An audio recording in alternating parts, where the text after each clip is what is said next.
Things are gonna get crazy!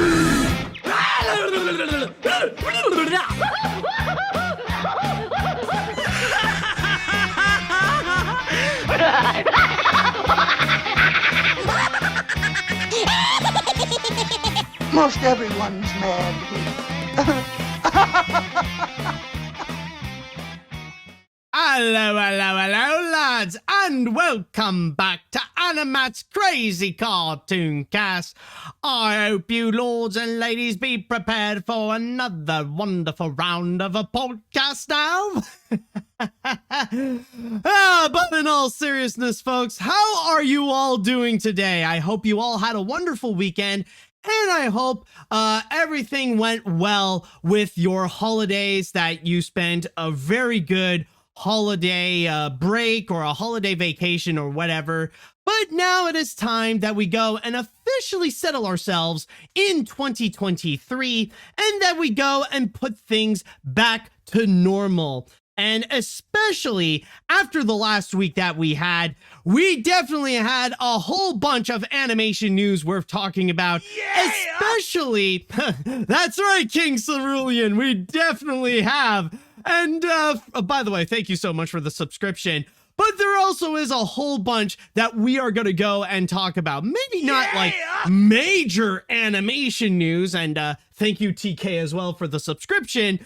But we are going to go into a lot of them that have been talked about quite frequently and worth checking out as well. And also, before I continue, I just want to go, oh dear, is there been some buffering? Hold on, let me just go and write down, oh, finally, thank you. I don't know what the fridge happened there. I am so sorry. I think something it was probably something with my connection, or it's just my computer being slow for some reason. And it's weird because I took the precaution beforehand. Like, I restarted before starting the show, but I guess it did not restart in the best state, honestly. Oh boy, but finally, I'm glad that we could go and actually start this thing up now. Like, everything is back on, no problems whatsoever. Thank you. Okay, phew, final freakingly. Also, I just want to go and give a shout out to the people of Brazil, because I know recently they just went through their own January 6th terrorist attack, in which a bunch of far-right rioters violently went and attacked their capital. So hopefully things can be settled over there, and that they can resolve their issues, so that the problems and the damages caused by their previous president, Jair Bolsonaro, I believe his name. Just want to double check on that. Basically the Brazilian Donald Trump. Yeah, Bolsonaro, yes. That hopefully after that, the damage that was caused by Jair Bolsonaro will be erased for sure. All right, but anyways, with that said and done, we are finally back. We can actually get the show started. But before we actually do, I would like to go into the chat wall. And I want to ask you all, are you all ready to go and officially begin this episode of AniMat's Crazy Cartoon Cast? Now that we don't have any troubles, now that everything is out of the way, are you ready? All right, yes, finally. It looks like everyone is prepared. That is beautiful. And now, with all that said and done, we shall go and get things started. And with the first story that I have, we might as well go and start off a little bit light. Before we go into the major stories that we have for this week, let's go and actually start off with a trailer. A trailer for a brand new animated series, which surprisingly, and I just learned this today, that it actually just came out today. So without further ado, let's go and start things off by looking into the trailer for the brand new animated series that just came out on Hulu or on Disney Plus internationally, which is Koala Man.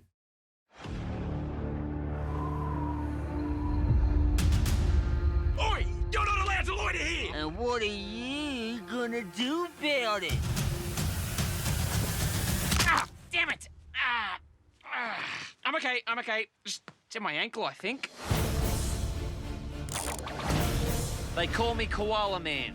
I've made it my life's mission to clean up our streets, help the innocent, and snuff out evil. Grass is half a centimetre too long, mate.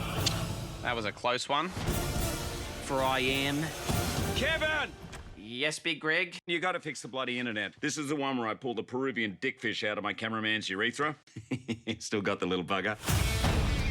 Dad's gone crazy, hasn't he? He's perfect. Go, go, koala claws!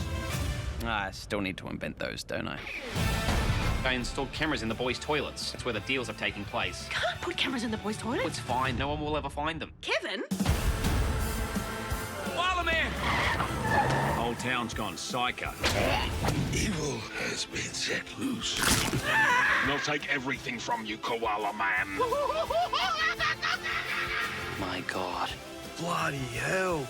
I didn't know you could dump dead bodies here. This is my town. Turn up the music. This is the sickest bit. Good day, Captain Australia. You're just a wanker. Sometimes it feels like I'm the only thing standing in between this town and anarchy. Come on, you dirty little squatter. We can go again. Rougher this time. Who's ever heard of going multiple times? We're doomed. Hand over your wallet, dickhead. I'm well trained in the art of grown-up karate, and I even... Please. And that is Koala Man, which again is now available on Hulu. Or if you live in different parts of the country that doesn't have Hulu, like Canada, the UK, or whatever, then you can go and find it on Disney+. So basically, the big thing with Koala Man is that this is a brand new animated series brought to us by Michael Cusack, whom you probably know best as the co-creator of Smiling Friends.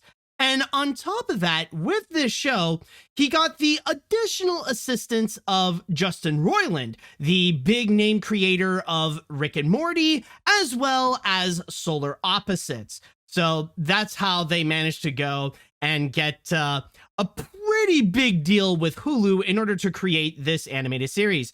Not to mention that there are also some recognizable names that you probably have seen working on this show, or at least among the cast, where you got Hugh Jackman, who's going to be playing Big Greg, and you also got Jermaine Clement, who will be, I haven't fully checked, but apparently they said that Jermaine Clement is going to be a part of this series. But anyways, the whole thing with Koala Man, and I have heard about this before, and especially like what piqued my interest is the fact that this is a new series coming from Michael Cusack.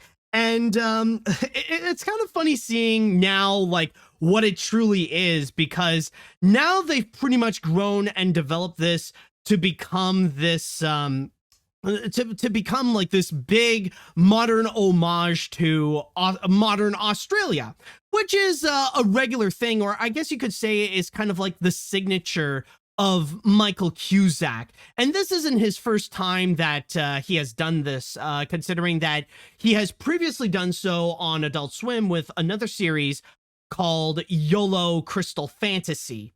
So that's one major thing that Michael Cusack loves to do, is to go and pay homage to his home country of Australia, or how Australia is right now, rather it be in a heartfelt, meaningful way to show his love for for love to the place where he was born and raised, or to just go and satirize it and just make fun of some of the flaws that it would go and have. And essentially with Koala Man, it feels like it is kind of going in that direction as well, where really depicting not necessarily the what mostly people know about Australia with the wallabies and the kangaroos and the Steve Irwins. Like they're mostly focusing on like suburban Australia, which really, the suburbia in Australia is not so different than the rest of the world, or at least in terms of like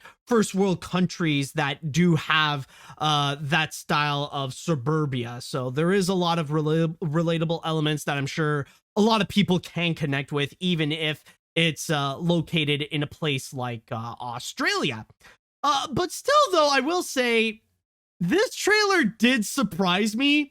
And at first I was thinking like, okay, so maybe this is going to be more a bit of like a slice of life, or it's going to be more rooted into reality.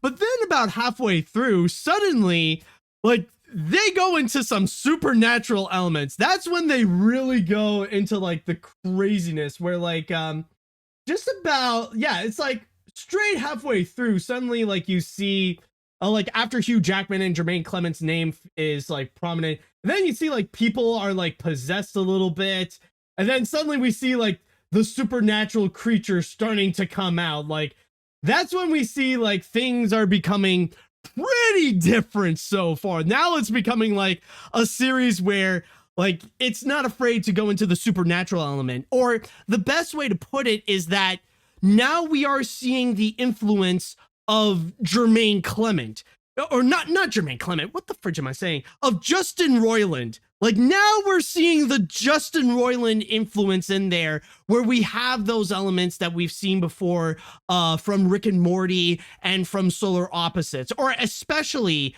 coming from Rick and Morty, that like strained adult-oriented sci-fi comedy or action as well. Like now they're going into that route, but now it's given like a massive Australian twist, especially like in the end, where we have like the giant goo monster that's like, yeah, like over here, that like this big Cthulhu thing or whatever.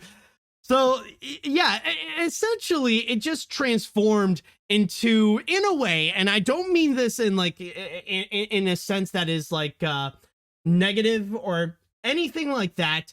But the thing is with Koala Man is that it does give me a sense of an Australian Rick and Morty, or at least an Australian Rick and Morty that is not what Michael Cusack previously did when he built that Rick and Morty Australian special. Like this is as if Michael Cusack comes in and like we're in this alternate universe where he has to be asked to go and create Rick and Morty. What would it look like? And it would be a little bit something like this, that has a lot more of an Australian flair to it.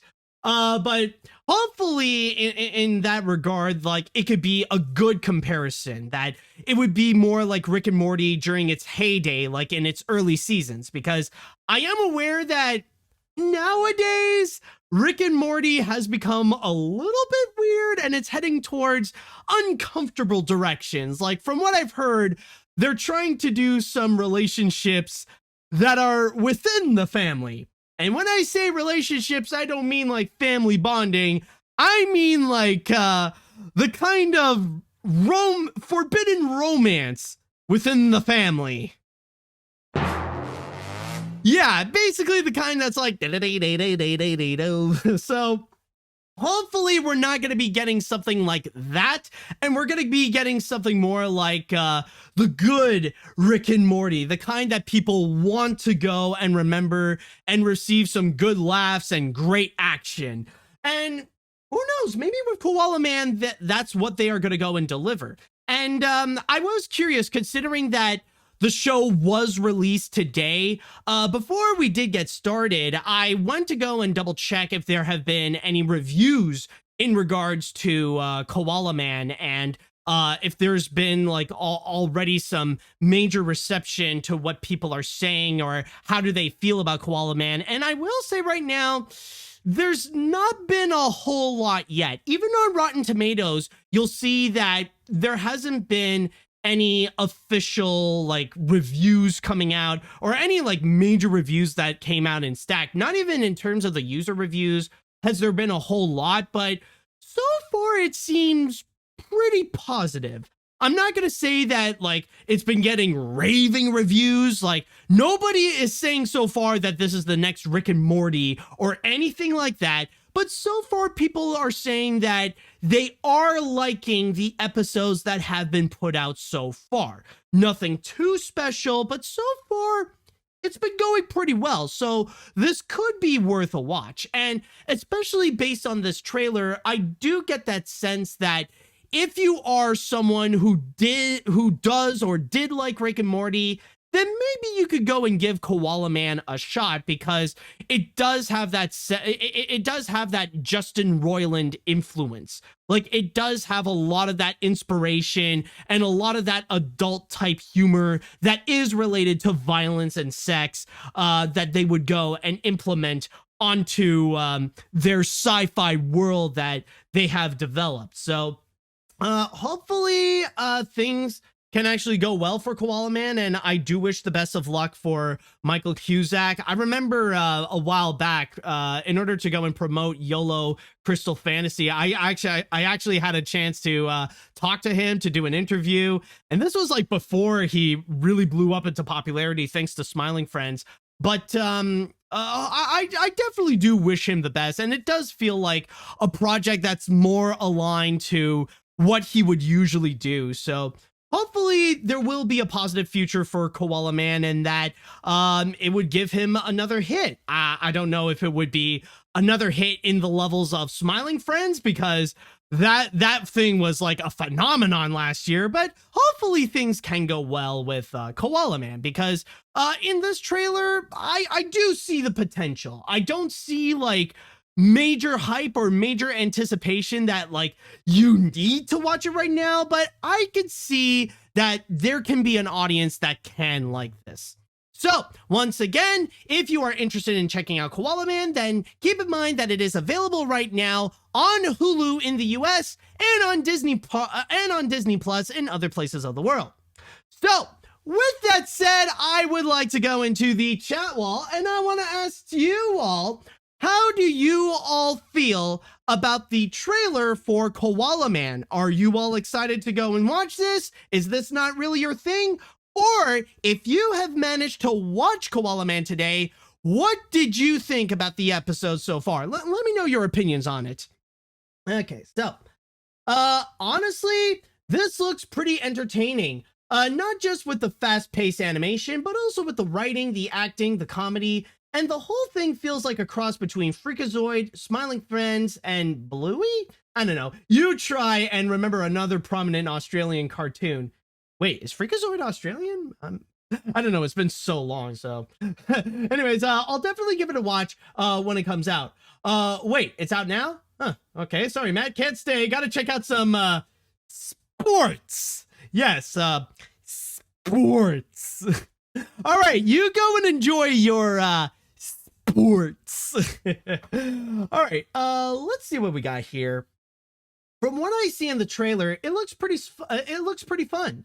I am a fan of Smiling Friends, since this is made by co-creator Michael Cusack, and I certainly enjoyed YOLO Crystal Fantasy, so I'll get a good kick out of this. Although I'm not really that hyped for this new series, but yeah, we'll see how it goes. Also, how many are you feeling a bit horny for that enchilada lady, or whatever she is? Oh, I know what you're talking about. And you know, the funny thing is, I actually did check, because apparently, according to YouTube, the most replayed part is actually in that area. Hold on. First, we need to see these people catch on fire. Yeah. Apparently, this is the most rewatched part. And apparently, a lot of people are I think a lot of people really got into the Miss Sausage roll here. So yeah, apparently this enchilada here caught your people's eye. And honestly, I'm kind of surprised that she's here. I thought the Sausage Party series would be next year, though. Okay, anyways, what other comments do we have here? This trailer got my interest. I definitely like how it gives me serious Rick and Morty vibes, and hopefully it will be like early seasons of Rick and Morty. And I actually really am surprised that Hugh Jackman is in Koala Man, and he does a pretty good job. So overall, I might give this a watch. Also, I haven't seen an animated series this Australian since Bluey. Oh, yes. But I guess now, like, you do have a choice for kids and adults in terms of Australian animated content. If you want to go for something family friendly, then you would go with Bluey. Or if you want something for adults only, well, then you would go with Koala Man. Hey, I'm glad that we can have fun after like the mess that we just went through. Yep, this animated series is certainly extremely Australian. Aside from that, I actually don't really feel anything towards Koala Man. While the animation is rather nice and there are some fun jokes, there's just not enough to pique my interest. Maybe it is because of all the different adult animated series we have that we are getting nowadays, but I'll give this show a try if I can. All right, that's fair. That is fair. Like, I can imagine, like, especially nowadays when we're, like, so bombarded with so many different animated, adult animated programming, that I could also imagine that while this would have an audience, there are also those that might not necessarily be interested because of the oversaturation nowadays of adult animated shows, especially with shows like this. Like, we already got a whole bunch of adult animated sci-fi shows, not just like with Rick and Morty, but like also Solar Opposites and even Star Trek Lower Deck, since like this does feel like it is in that category as well. So like the oversaturation can be something that could set this series back, at least in terms of its performance. Let's see, what else do we have here? For me, I haven't heard of Koala Man until a few days ago when the trailer came out, and I thought it looked okay. Keep in mind, I haven't watched any other Justin Roiland work like Rick and Morty, for example, or Smiling Friends by the co-creator as well, so I am a bit hesitant about this. I don't know if I'll get into it, but I'll have to wait. I'll have to wait and see later on. Yeah, I mean, it is fair. If you want to wait until there's more reactions coming out, then I can totally understand. Like, I'm sure that, like, eventually this week, there will be more people who will go and watch it and they will be expressing their opinions on social media. So if you want to wait for word of mouth, then that's perfectly fine. All right, I think I'll go on to one more comment before we jump into the next story. I'm gonna be honest, this trailer didn't really impress me all that much. I'm not saying that this looks bad, but this didn't really grab my attention. While it does have some decent animation, I just don't find the jokes to be funny. Maybe I could be wrong with it and might give it a watch since it has Hugh Jackman, and it's from the same creators of Rick and Morty and Smiling Friends. Well, I mean, to be fair, the only way that you could really go and truly judge it is to go and watch the series, which again is available right now on Hulu and on Disney Plus. For now, I can't really fully express my opinion on Koala Man in general because I was a little too busy today, and a big part of it is to go and prep up the show, which I didn't do that great of a job, apparently, according to the start of it with my lagging computer. But either way, though, if you are curious to go and check it out, then go and see it. Maybe it could be amazing. Maybe this could, like, really start off 2023 great for you, or maybe not. Who the fridge knows? But at least it would be worth a shot. But anyways, soon we will go on to the next story, or at least after the break, and we will be talking about a company that's been pretty controversial very recently, but I'm not really going to dive into the controversy itself. I'm going to go and talk about a brand new deal that it has gotten that maybe some people might be excited for. And we are back. Now, I know a lot of you are saying that, well, maybe the next story right now, I'm going to go and talk about Warner Brothers Discovery. Well, you would be surprised. No. Or at least not yet, anyways. But what I am actually going to be talking about is in regards to Netflix. And the reason why before I said that things were pretty controversial with Netflix lately was actually because of what happened during the weekend when a lot of people got massively upset when the news broke out that apparently Inside Job just got canceled. Previously, it was reported that it was renewed for a season 2, but it looks like all those plans for a season 2 has just pretty much been scrapped. And of course, with this cancellation, with a series that has pretty much established itself being a fan favorite show, and actually, coincidentally, another animated adult series that is sci-fi oriented in a way. So there's been a lot of backlash, and even to this day, like on social media, you'll find that the animation community is very upset about it. Now, there also was other news in relation to Netflix, in which they have revealed some other things that has happened, or some other announcements to try to calm the waters and stuff. And they have revealed that later this year, we are going to get another adult animated series, this time coming from Sony Pictures Animation, called Agent Elvis. And apparently that one is going to be a lot more experimental, and it's not even going to be 3D. This is going to be a 2D animated series about Elvis, whom apparently is a secret government agent. However, people have just been so angry lately in regards to what happened to Inside Job that they're pretty much lashing out their anger towards everyone, including towards Agent Elvis, the people working on the show, and towards Sony Pictures Animation, where they were accusing them of being responsible for canceling Inside Job. Now, before anything, I just want to go and make a big clarification right now that no, calm yourselves down, people. It's not because of Agent Elvis. That is not how the industry works. First of all, that's not how it happens. They don't just cancel shows in order to make room for other new shows. That ain't the thing. Agent Elvis did not cancel Inside Job. I thought we have learned that lesson when people have learned that the Emoji Movie did not cancel Popeye. I just want to let you know, just set out a reminder that usually when you are angry, you're most likely to go and do something stupid without realizing it. I should know.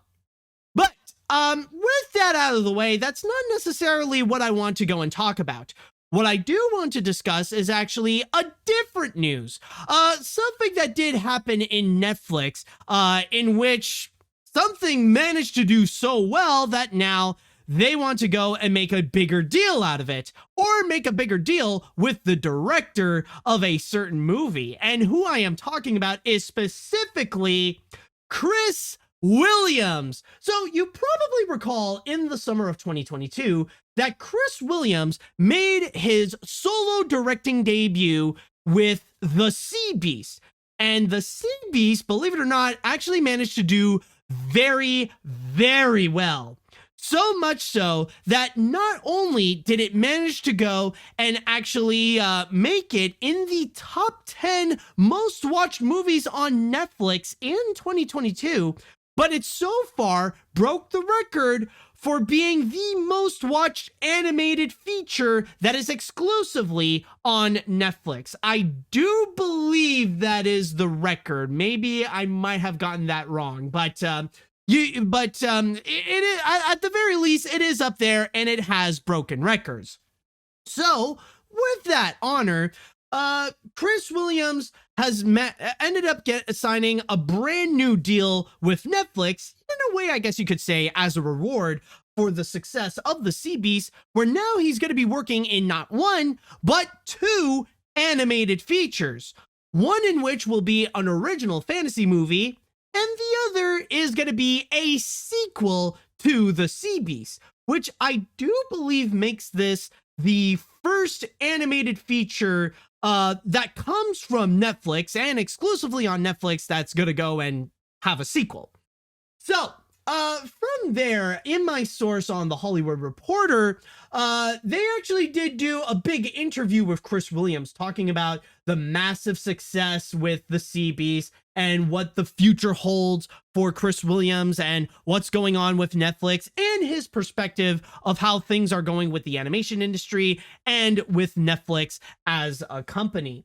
But specifically to go and talk about what is going to be going on with his upcoming features, he stated to go a little bit into detail about his plans for The fantasy movie that he has in mind, he stated here, reading from my source on The Hollywood Reporter, I pitched an original fantasy story, and it would be similar to The Sea Beast, in that I would create a completely cohesive world. Tonally, it would be between Lord of the Rings and Princess Bride. It's like Game of Thrones and Lord of the Rings, where you have a history that leads up to the point where the story begins. And it's a huge world with multiple events going on outside of the story being told. But at the same time, I want to have fun with some of the conventions that Princess Bride did. It's not a parody, and it's not making fun of it, but it has a perspective that is light and refreshing. So basically, he wants to make another like fantasy epic that we have seen with Game of Thrones or Lord of the Rings, but to make it a lot more lighthearted, to make it a bit more fun than something that would take itself very seriously in the levels of the Princess Bride. That's basically what he's trying to say. Now, as for the CB sequel, what is he going to do now that technically the adventure in the first film is done? How do you go and continue that? And he stated, or he responded, I never thought beyond the first movie. We were not planning for a series, and that was for the good. I just wanted to make this a fun experience and not compromise the movie by trying to set up future anythings. A priority in the first one was making it feel plausible and truthful. And when I thought about the truth about where the sea beast ended, it looked like everything is nicely wrapped. You have the father and daughter sitting on the dock. The world has changed and given up monster hunting, and isn't that terrific? But the more I thought about the truth of it, the more I realized the story wasn't really over. And primarily, I was thinking about this brand new family of Jacob and Maisie that had been thrown together. Suddenly, Jacob is a parent to an especially willful kid, right? And so when you see them on the dock, you know that's not what parenting looks like. It's far messier, more complicated, and more trying at times than that. So the idea of the challenges of this new family became interesting to me. And I also wondered about whether every single hunter in the world would just give up their source of income and identity. And I thought there's a lot more story here. So that's basically the big thing. We do have an essential or a core idea about his original ideas of what he wants to do with the fantasy film and with the CB sequel. And even though we don't have a planned release date as of yet, we know that is currently what Chris Williams is working on. Now, before anything, I would like to go and just express my opinion on the first Sea Beast movie. Now, I've already put out my review and laid out my entire thoughts on the feature, but just to go and give you a quick summary of it, I'm just going to say that it's I'm not going to say that it's like amazing. I'm not going to say that it's great, but I would not say that it is bad either. Like, one thing that I do agree on is that it is definitely an awesome movie. The animation is absolutely beautiful. There are some characters that are really well built, like some of the pirates or even one of the main characters, Jacob Holland. And also the action is absolutely glorious, and not to mention like the creative aspect of the world building and with all the different sea monsters is very much admirable, and it can often get really intense and really does deliver on the fun of it all. Like, just the, like, if you want to enjoy like the big action of the like that's in this massive monster size scale of seeing pirates versus sea monsters, then this movie is definitely for you. Like, it is definitely a fun movie to go and watch. Like, it really does feel like a legitimate animated blockbuster. But at the same time, I don't consider this to be a perfect movie, nor do I consider this to be the best animated film released on Netflix. And my biggest problem with it is that it can really feel like How to Train Your Dragon, so much so to a fault. Now, I'm not saying that the comparison to How to Train Your Dragon is a bad thing. Like, there are some elements that it does copy from it that's actually really good. Like, basically, a good way to summarize the Sea Beast is if you take How to Train Your Dragon, except you go and swap Vikings and dragons with pirates and sea monsters. Okay, in that regard, that kind of comparison or that similarity, that's all right. I'm cool with that. I'm down with it. But one thing that I'm not really that cool with is how it also copies the story, or it also copies some of the weaker elements of the first How to Train Your Dragon film. And in this case, it's in regards to the narrative, to the plot line, where it almost feels like beat by beat, it goes through the same storyline, it goes through the same plot of like this world where you got two groups, like one with people and one with monsters that are clashing with each other. And then suddenly, like, you got this one kid who starts bonding with one of the biggest and one of the most dangerous sea monsters out there, the Toothless of the Sea Beast. And suddenly they have a brand new perspective where maybe monster hunting is not a good idea and that we should go and bond, you know?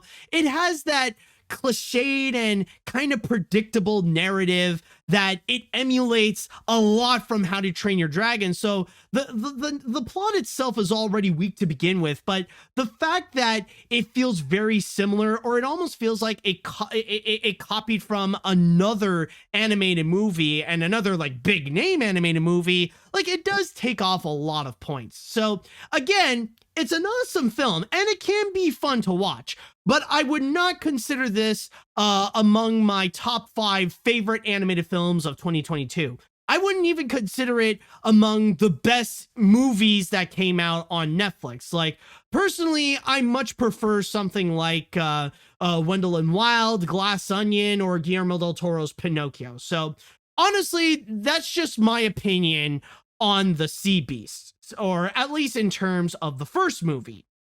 Now, with that said, does that mean that I'm not really excited for this new deal that Chris Williams has done? Am I not excited that he's going to have a new original fantasy movie or a sequel to The Sea Beast? Actually, no. I'm honestly still pretty optimistic with what Chris Williams has in store, actually.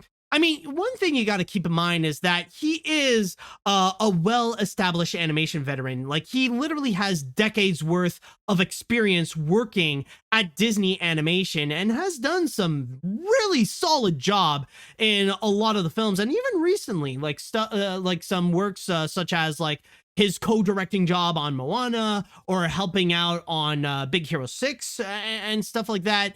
Like, honestly, like he was a big help in Disney, and now seeing him spreading his own wings and working on the Sea Beast, while I'm not that big of a fan of it, I could see it as a good start for Chris Williams. And from there, it does make me optimistically curious to see what he would have in store in the future, rather it be with the sequel or with his original fantasy film. And especially nowadays, when we are like so bombarded with like franchises and stuff like that, it would be intriguing to see what he would have in store with this new fantasy movie. Like, what is he going to bring to the table that's going to be different than something like Lord of the Rings or Game of Thrones, or what we would normally perceive as fantasy? So honestly, in terms of that one, the fact that he wants to do something original and make it a little bit more lighthearted to make it a bit more fun to watch, which sadly it is a little bit rare to find in popular fantasy media, because like, I don't know about you, but it often feels like fantasy has often taken itself quite seriously, or debatably a little too seriously. So that lighthearted tone, or that sense of Princess Bride style fun, is going to be, you know, that's going to be interesting to see. So that's going to be nice. But then you have the sequel to The Sea Beast. And I'm just going to say right now, if there's like, already The Sea Beast copied so much from How to Train Your Dragon. Now, at this point, if there's one thing that it needs to copy a bit more from How to Train Your Dragon, is the progression of how it would go with the sequel. Because when it comes to How to Train Your Dragon, the jump from the first film to the second, holy crap, was that an upgrade? I mean, the first How to Train Your Dragon was a solid film as is, but that second movie, not only do I consider that my favorite How to Train Your Dragon film, but I consider that one of the best DreamWorks movies out there, and easily one of the best animated movies in the last decade. It was that phenomenal. Like, it was that amazing. And if Chris Williams can manage to try to pull that off in order to really elevate the Sea Beast, like, okay, like you got a solid, you got a good foundation, but if you could build so much more from it, that is going to be exciting. And so far, it sounds like we may have a little bit of a hint of what they're going to go, what Chris Williams might go with, what he might try to do. And there might be a theme of family or parenting where we're going to see Jake Holland struggling to be a father to Maisie, or how Maisie is going to struggle now that she officially has a parent. Or especially what sounds a lot more intriguing is how the other pirates are going to react hearing that now monster hunting is not as cool as it used to be. And in a way, it does sound a little bit familiar to how things went with How to Train Your Dragon 2, that now that there is a brand new, now that like the island of Berk, or the land of Berk, is is pretty much over in terms of like the dragon hunting stuff. Now they can live happily with dragons and stuff like that.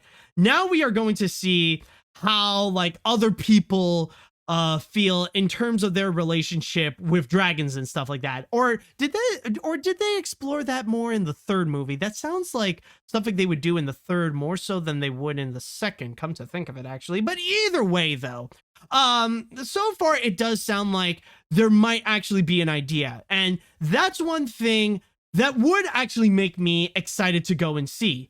That you already got an established, you already got like this established format, this you already got a formula going on. So if you can manage to go and upgrade that, like do so much more than what you have done in the first film, and I don't mean more action and more sea monsters and all that kind of stuff, but if you can manage to really go and elevate that, including like the story itself, then honestly, you may have something really special there.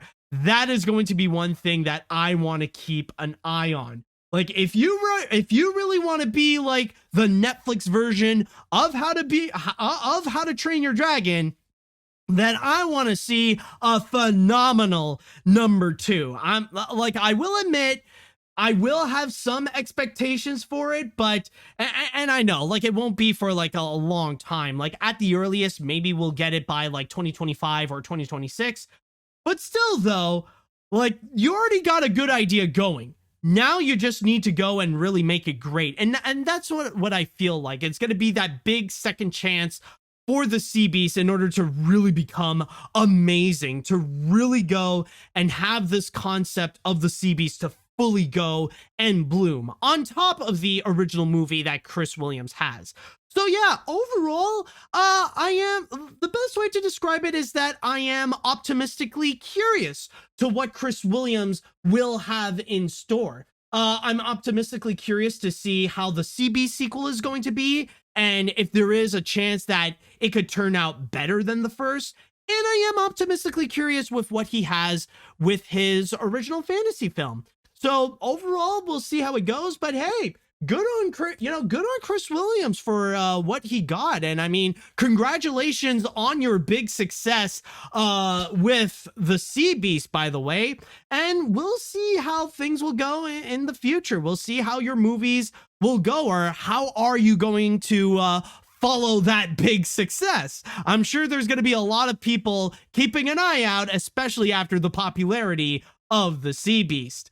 All right, so with that said, I would like to go into the chat wall, and I would like to ask you all, how do you feel about the success of the Sea Beast, and how do you feel about Chris Williams' original fantasy movie and the Sea Beast sequel? Are you guys excited about it? Are you more hesitant? Let me know what you all think. All right, let's see now. This definitely has a lot of potential. I'm a fan of Chris Williams, and I thought he did a great job with the Sea Beast, and I'm open to seeing a sequel to see how he can expand on the story and upgrade from the original. And honestly, it's at least nice to see Netflix still cares about animation. Also, one more thing. No, Agent Elvis did not get Inside Job canceled, and anyone who thinks that is an idiot. Well, I mean, it's the internet. There's a lot of idiots on the internet, especially when it comes to the animation community. Oh boy, there's a lot of people who think they know about how the industry works, but no. Like, and I'll even confess, not even I know everything about what's going on in the animation industry. I mean, like, it does happen when I would do my own stupid mistakes, or I would say my own stupid takes. So, I mean, like, I could be guilty of that as well, but at least I am smart enough to know that shows do not get canceled because other shows get greenlit. All right, anyways, let's see what we got here. All right, I'm back from sports. I never did get a chance to watch the first Sea Beast since I had a ton of other Netflix animated films on my palette like Pinocchio, but I am aware that people have been saying it's a good movie, so I'll need to watch the first one before seeing the second one. Hell, it's weird that my only memory of it was seeing your review of the film in my notifications while taking a bathroom break during Thor: Love and Thunder. Maybe that'll change, who knows? Yeah, I mean, like, honestly, even though, like, I'm not huge on the Sea Beast, I do recommend giving it a watch. Like, it is the kind of movie that you should at least see it once so that you can have an opinion, to have that experience and see if maybe if the Sea Beast might be something that, like, you would enjoy, or maybe, like, you're not really that into. It's worth at least to see it at least once. All right, let's see now. While it is sad that Inside Job was suddenly canceled, I am glad that Chris Williams has finally become many more movies away from Disney. I do like that he does admit the difficulty of having to make a sequel to the Sea Beast, and I am interested to see if he will focus on the theme of family that he mentioned. As for the original movie, I'm someone who loves big fantasy worlds with tons of lore. So I'll have that with some Princess Bride comedy. It sounds like some great potential. All right, that's nice. All right, my first thoughts about the Sea Beast were good, but not great. I had a good time throughout, despite some How to Train Your Dragon comparisons, but it is all right. I hope to see some improvement from the sequel, so I wish Chris Williams the best of luck. Also, when you mentioned Glass Onion, I'm curious though, what do you think of that movie? And have you seen the first movie beforehand?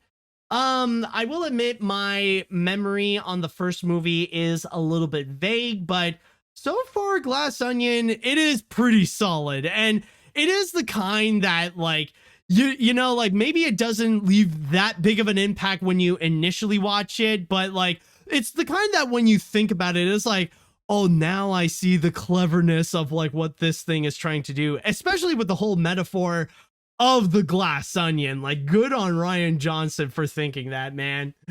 Oh, let's see now. A sequel to a good movie and a new original fantasy. I could see the potential in both. I think Williams has the right idea of approaching Sea Beast without the intention of making it a franchise. But if the sequel can bring out a sequel organically, I say go for it.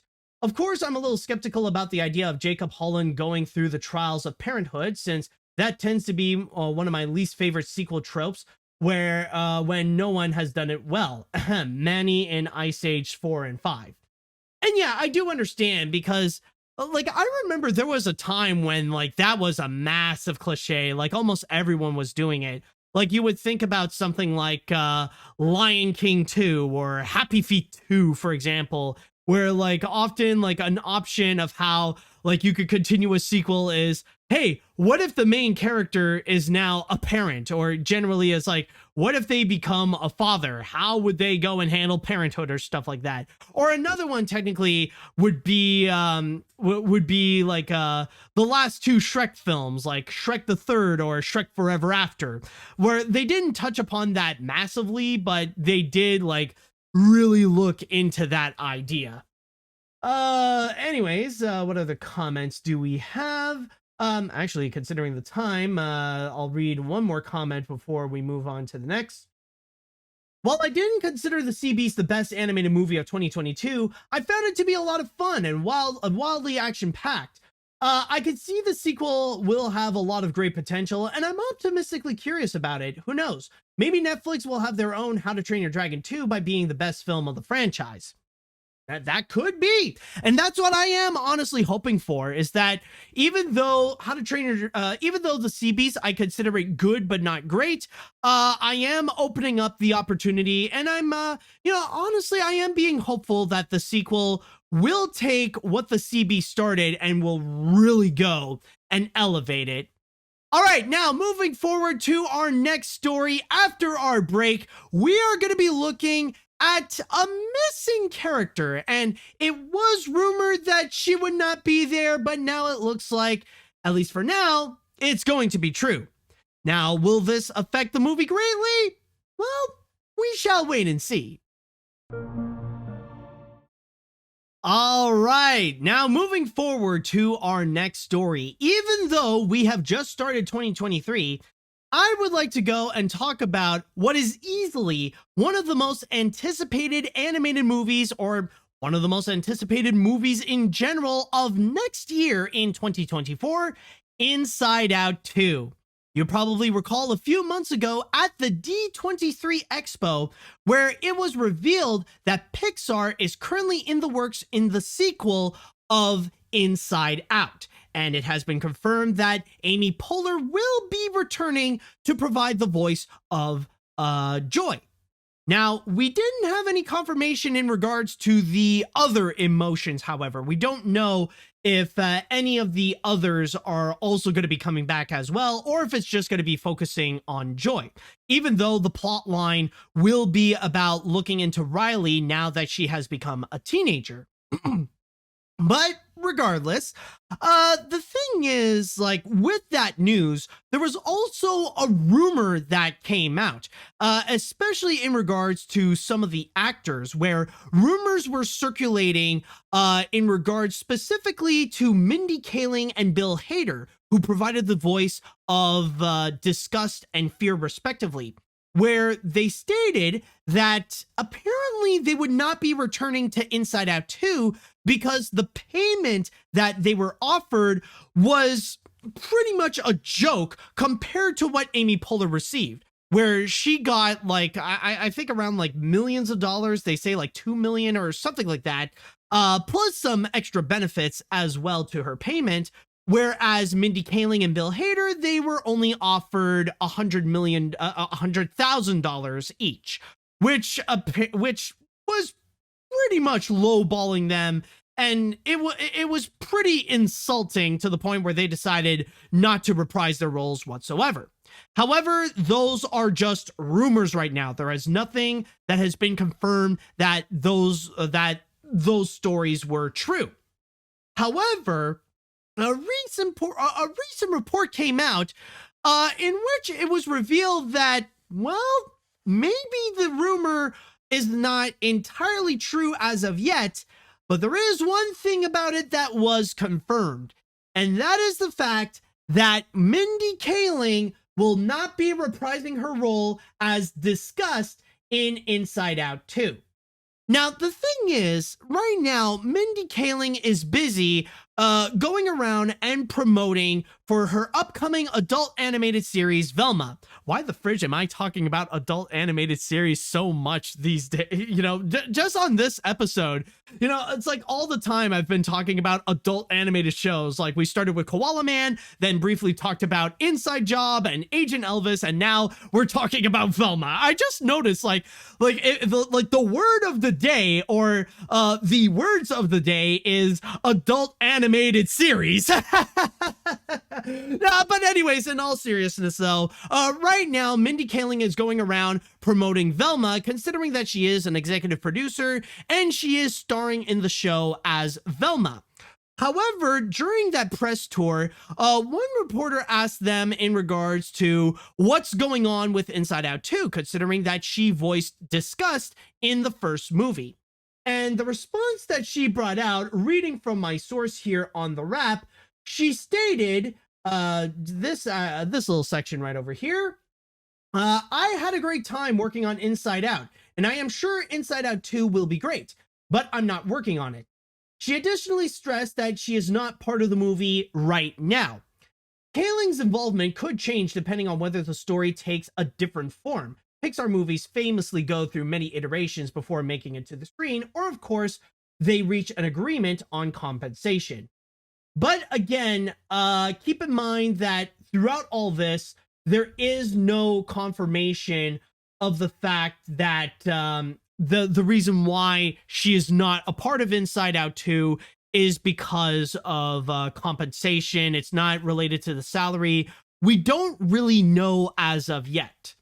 So yeah, basically that's the big thing. Apparently, in the current form of how Inside Out 2 is going, it looks like Disgust is not going to be involved. Or at the very least, Mindy Kaling will not be involved in the feature, because there is that possibility that maybe we will see an appearance from Disgust, but she's not really going to go and say anything. Like, she won't really have any lines to say.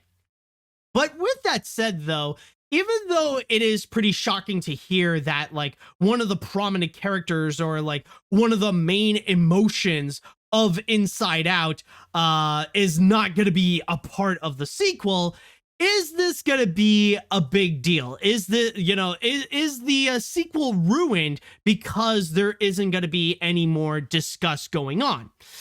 Well, honestly, I feel like that is a little bit debatable.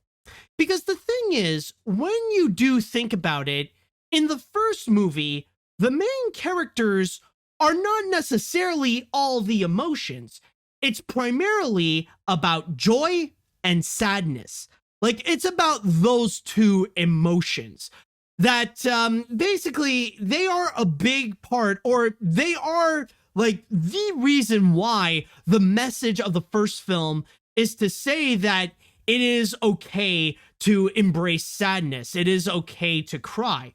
And that in order to truly have joy in life, you must also go through some sadness. Those aren't emotion, like being sad or sadness is not an emotion that you should go and hold in. Like, it's okay to let out your sadness in a sense. So that's basically the big thing. Meanwhile, with disgust, anger, and fear, they're more like side characters. Like, they're more to go and enhance the world building and to go and answer some questions like, what are they what are they doing while joy and sadness are out on their adventure? Or like, what's going on in Riley's head now that there is no joy or sadness that's going on in there, or that it's not, or that joy and sadness are not part of the controls and stuff like that.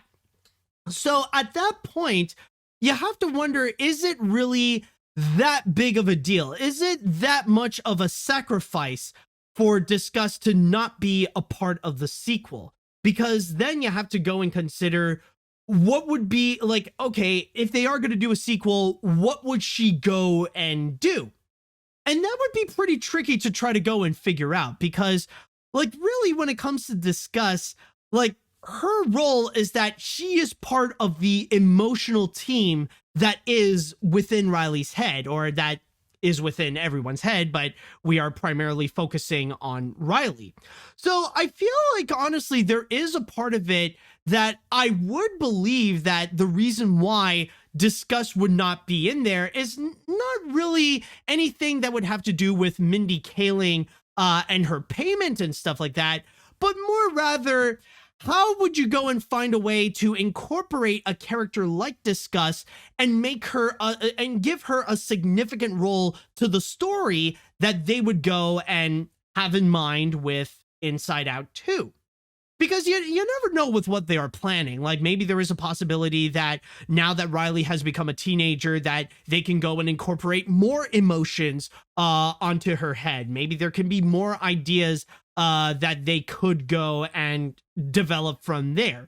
I mean, who knows? And I mean, it's not just in regards to Disgust, but maybe like you'd have to figure out like the other emotions as well. How would you go and incorporate anger, or how would you incorporate fear? Or I would even go and ask, like, how would you go and incorporate sadness? Like, how would you go and advance more of her character as well? So I honestly, I feel like it is as credible to say that maybe it's more of a story thing, and that maybe the writers or the filmmakers just don't fully know how to go and include Disgust and put her in the story in a meaningful way. And I feel like that is more that is about as credible as like the salary story that's been going on with the rumors. But then again, some people like one thing that I do want to mention, and it's kind of a coincidence as well, is actually the fact that this isn't the only story that did occur. Like, this isn't the only story with that kind of narrative that actually happened that was reported this week. It's not just Mindy Kaling is not going to be coming back to the sequel of her animated movie that she was featured in, because at the same time, there is another one that happened, which is Nicolas Cage with Spider-Man Noir. Apparently reports have come out in which Nicolas Cage has confirmed through an interview with Screen Rant that so far Sony has not called him back to go and play Spider-Man Noir in Spider-Man Across the Spider-Verse. In fact, there is actually a quote here, which I will read from my source on Collider. And forgive me for doing a Nicolas Cage impression, but I just feel like I kind of have to with this. So it's stated here, "Oh, you have to ask Sony. I don't know what's going on with that. Nobody spoke to me about that. Ask them. I don't know. I really don't. I wish they would. I love Spider-Man Noir too. I think that's a great character. Spider-Man's the coolest superhero. Then you combine that with Cagney and Bogart and Edward G. Robinson. Come on. It's a great character." Yes, so apparently that seems to be a confirmation. And not only that, but there's also been reports that it's not just Spider-Man Noir, but also Penny Parker and Spider-Ham are not going to be featured, in which we don't have any confirmations if John Mulaney or Kimiko Glenn are going to be reprising their roles as well. But one thing is for sure is that apparently it looks like Across the Spider-Verse will not be featuring Spider-Man Noir. Like, I know there's also, like, we could go into the talks in regards to, we could get into the talks about, like, Beyond the Spider-Verse, the third movie that's going to be coming out in 2024, but then again, that's like a completely different story altogether. Let's start by going through Across the Spider-Verse first. But yeah, like in here though, like this is another story that again is very similar to what Mindy Kaling is currently going through.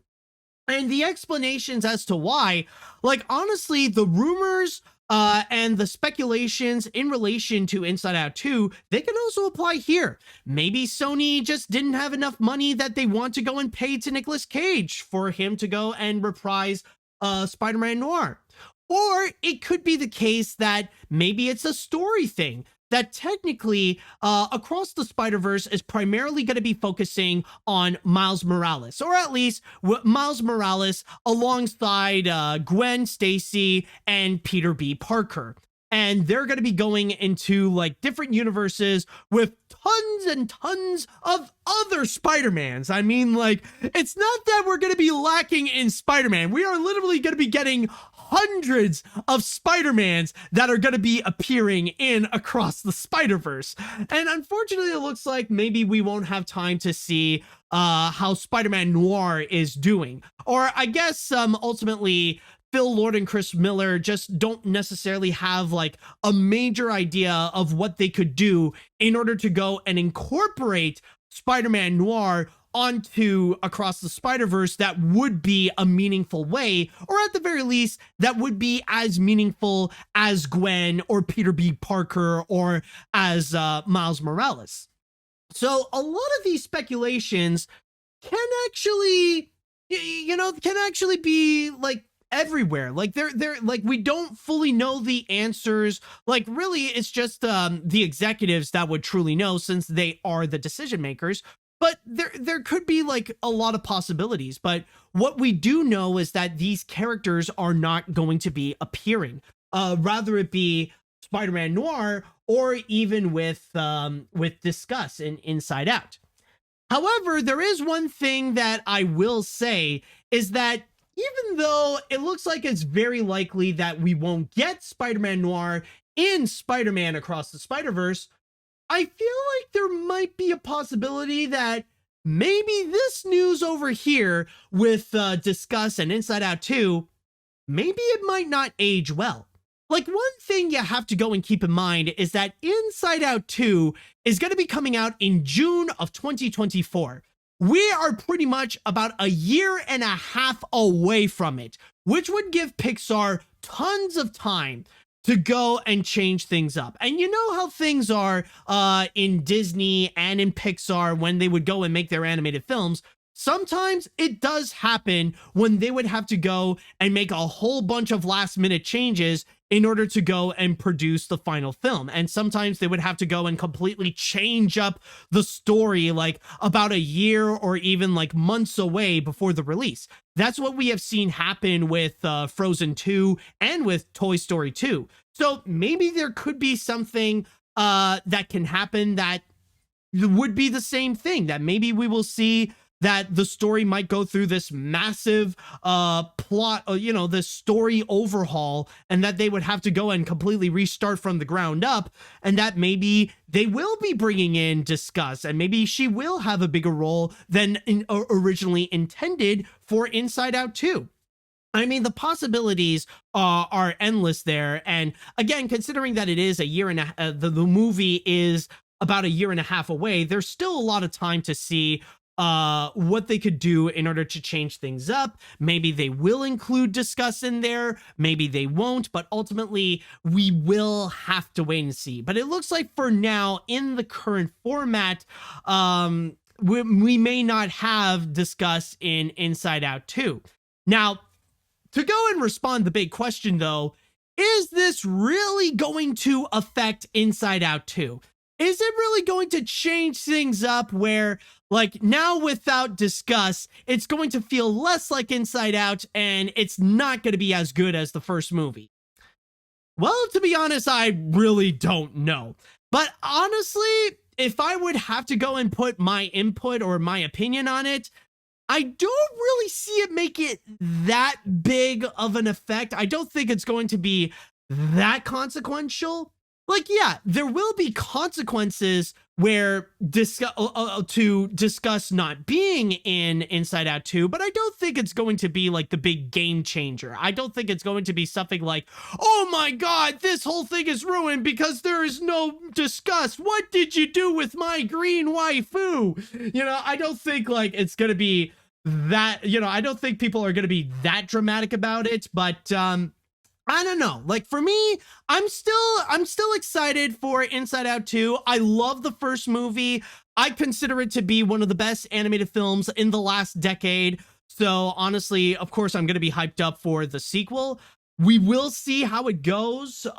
Maybe it'll be good, maybe it'll be bad, but ultimately we will have to wait and see. All I hope for is that if we're not going to be getting characters like Disgust, then hopefully Pixar will find a way to go and make things up for what is lacking from the original.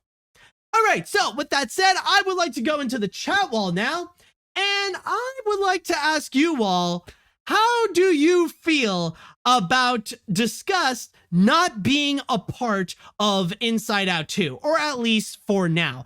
Are you guys a little bit sad that she won't be appearing? Will it not make much of a difference for you? I would like to know your opinion on this. Let's see now. I think it's really going to depend on how big the roles of Disgust and Fear are in Inside Out 2. Voice acting roles have been passed on somewhere for one reason or another. That is nothing new. Even Toy Story 3 had to do that with Slinky Dog due to the passing of Jim Varney. But in Kaling's case, she definitely should be appropriately compensated when working for a company like Disney. Yeah, honestly, like, that the one thing I do want to keep in mind, because I know some people might be thinking that, oh, if Mindy Kaling won't be in Inside Out 2, maybe they're going to go and give the role to someone else. They're going to do like in Hotel Transylvania 4, and they're going to go and replace Adam Sandler with Brian Hall. I don't think that's going to be the case whatsoever, because if Disney wants Mindy Kaling, they will get Mindy Kaling, even if they would have to go and pay extra for her. Honestly, if they're not going to go and have Mindy Kaling, I highly doubt if they're going to go and recast her. I cannot imagine that they're going to just suddenly bring in a brand new, they're going to bring in a brand new actress to go and be the voice of Disgust, because then that would be a little bit, that's going to bring in like a new batch of controversy that I don't think Disney would be ready to go and deal with. So I don't know. I just don't really see that happen. And I thought my cold was done, but apparently some coughs need to go and come back. All right. Anyways, with Nicolas Cage not returning for Spider-Verse, I get it. There's a congillion Spideys in the film. There's bound to be a few sacrifices to fit everyone. Mindy Kaling, as discussed, however, is one of the most integral characters of Inside Out. And I also call this Kaling's best performance to date. If I were to name any replacement, I'd honestly go for Kelly Marie Tran. Not because she sounds like her, but more since Kaling replaced her in Monsters at Work, it would finally come full circle. To be very honest, I have yet to actually hear Kelly Marie. I have yet to actually watch Monsters at Work, so I can't really fully judge that. But honestly, I don't know. Like, you would think that, like, when I think of Mindy Kaling's voice, she has a very high-pitched tone to her voice. And with Kelly Marie Tran, it's a little bit lower. Like, it is very feminine, but it's not, honestly, like, I would imagine Kelly Marie Tran would have to really, like, pitch up her voice in order to go and impersonate Mindy Kaling. I mean, I could be wrong. Like, again, I have yet to fully see Monsters at Work myself, but honestly, I don't know. It's just right now, I just don't really see Kelly Marie Tran replacing Mindy Kaling. But then again, I would totally be down for Kelly Marie Tran to be in Inside Out 2. Like, I don't know about playing as Disgust, but just being a new voice, like, honestly, she deserves a lot more work. Kelly Marie Tran is an incredible actress. Like, the roles that she would play, in, honestly, she would be the highlight of her films. Like, rather it be with The Last Jedi, where she would play Rose, or Raya and the Last Dragon, she was freaking phenomenal as Raya, or even in Croods, A New Age, where she would play as Dawn. She was actually great in there as well. Honestly, give Kelly Marie Tran a lot more roles. She's a fantastic actress, and I'm not gonna lie, she's pretty cute as well. I might have a little bit of a crush on her. I mean, like, she's just fantastic in general. All right, anyways, I really enjoy Inside Out when I watched it in theaters back in 2015. And it's amazing and emotional, and I'm quite excited for the sequel. When it comes to Mindy Kaling not reprising Disgust, I don't really have much to say, to be honest, as she serves little purpose in the first one, but who knows? She'll appear in the sequel, maybe not, we'll see. As for Mindy's own Vilma series, I'm very excited to watch it, although people aren't big fans of the series being woke or whatever. Yeah, honestly, I have seen the chat wall talk about it a little bit, and some people have discussed about how things are going with Velma, and actually, as I'm recording this, it's actually coming very, very soon. I believe the release date is on January 12th, but so far the reviews seem to be pretty mixed. Like, they're not saying that it's like absolute cringe and terrible, but they're not saying that it's a great show whatsoever. Like, maybe it's not the kind that might survive another season or something like that. Or at least that's from what I've heard. I have yet to see the show myself. Let's see what else we got here.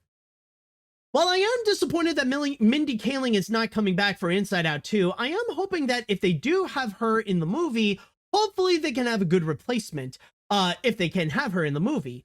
As for Nicolas Cage, personally, I am so disappointed. I am also disappointed that Spider-Man Noir is not going to be in the movie. But then again, there are not going to be a shortage of Spider-Man in the movie, so it's not a major loss. All right, I think I'll just read 2 more. Then we're going to move on to our next story. Always, I'm emotionally suspended and excited to see how much many things has changed in the second installment. The shading, the lighting, the visual and hair, clothes, and all that kind of stuff. So, okay, so basically you're hyped up for it. It looks like things will be changing for the sequels, or rather, a few voices.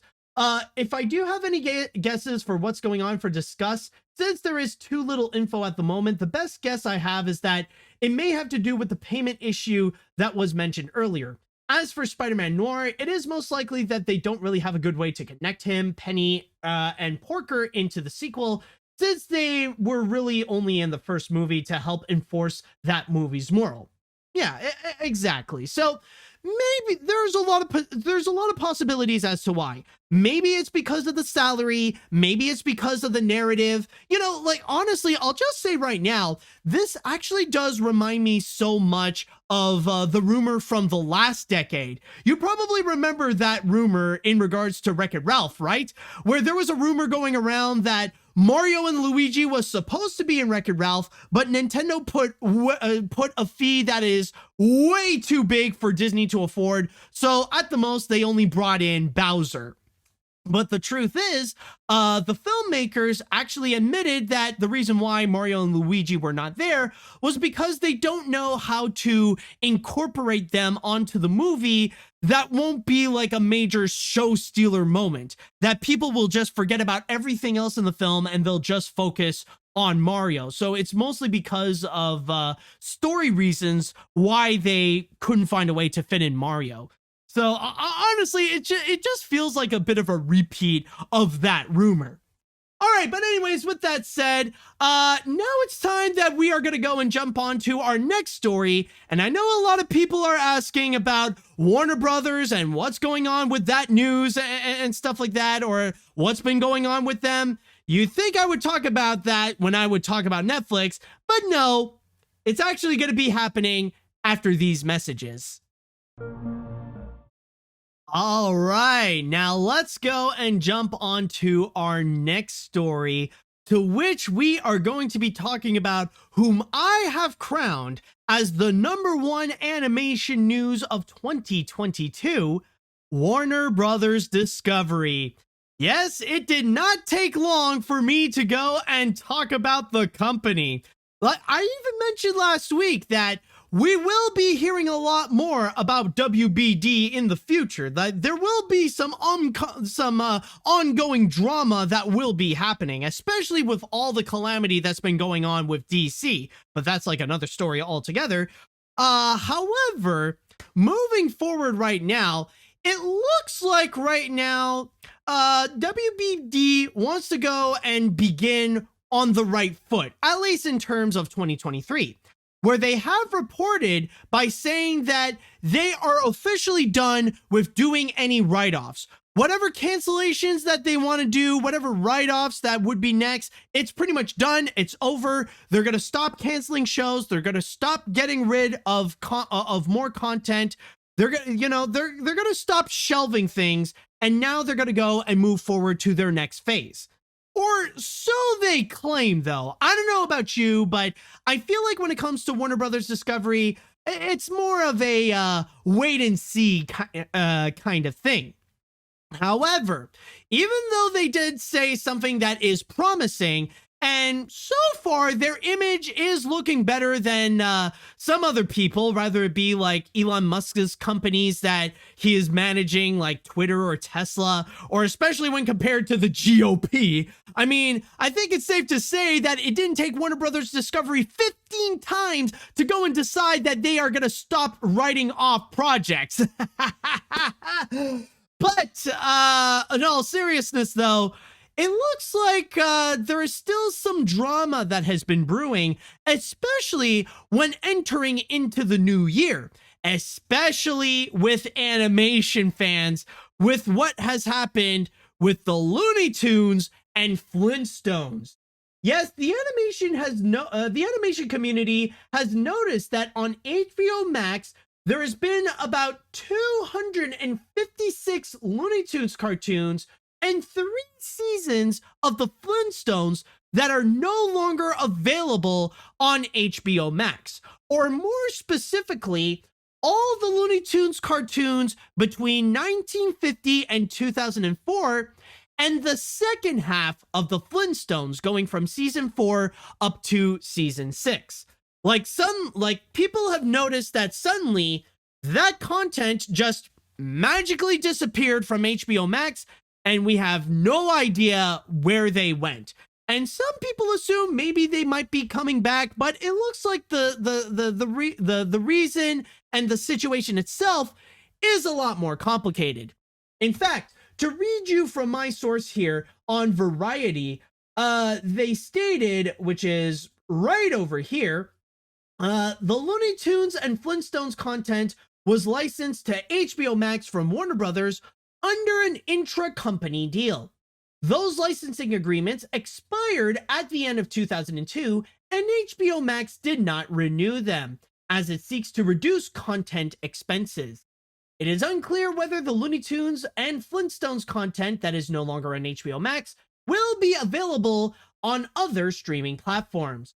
Now, by that point, some rumors have speculated that it is only going to be a temporary issue, that right now, Warner Brothers and HBO Max, they're going to go and quickly fix it, as they're going to go and try to polish a few messy things. Like they want to go and clean up the thumbnail, do a little bit of extra Photoshop, make it look nice and tidy, and then they will go and return the content onto HBO Max.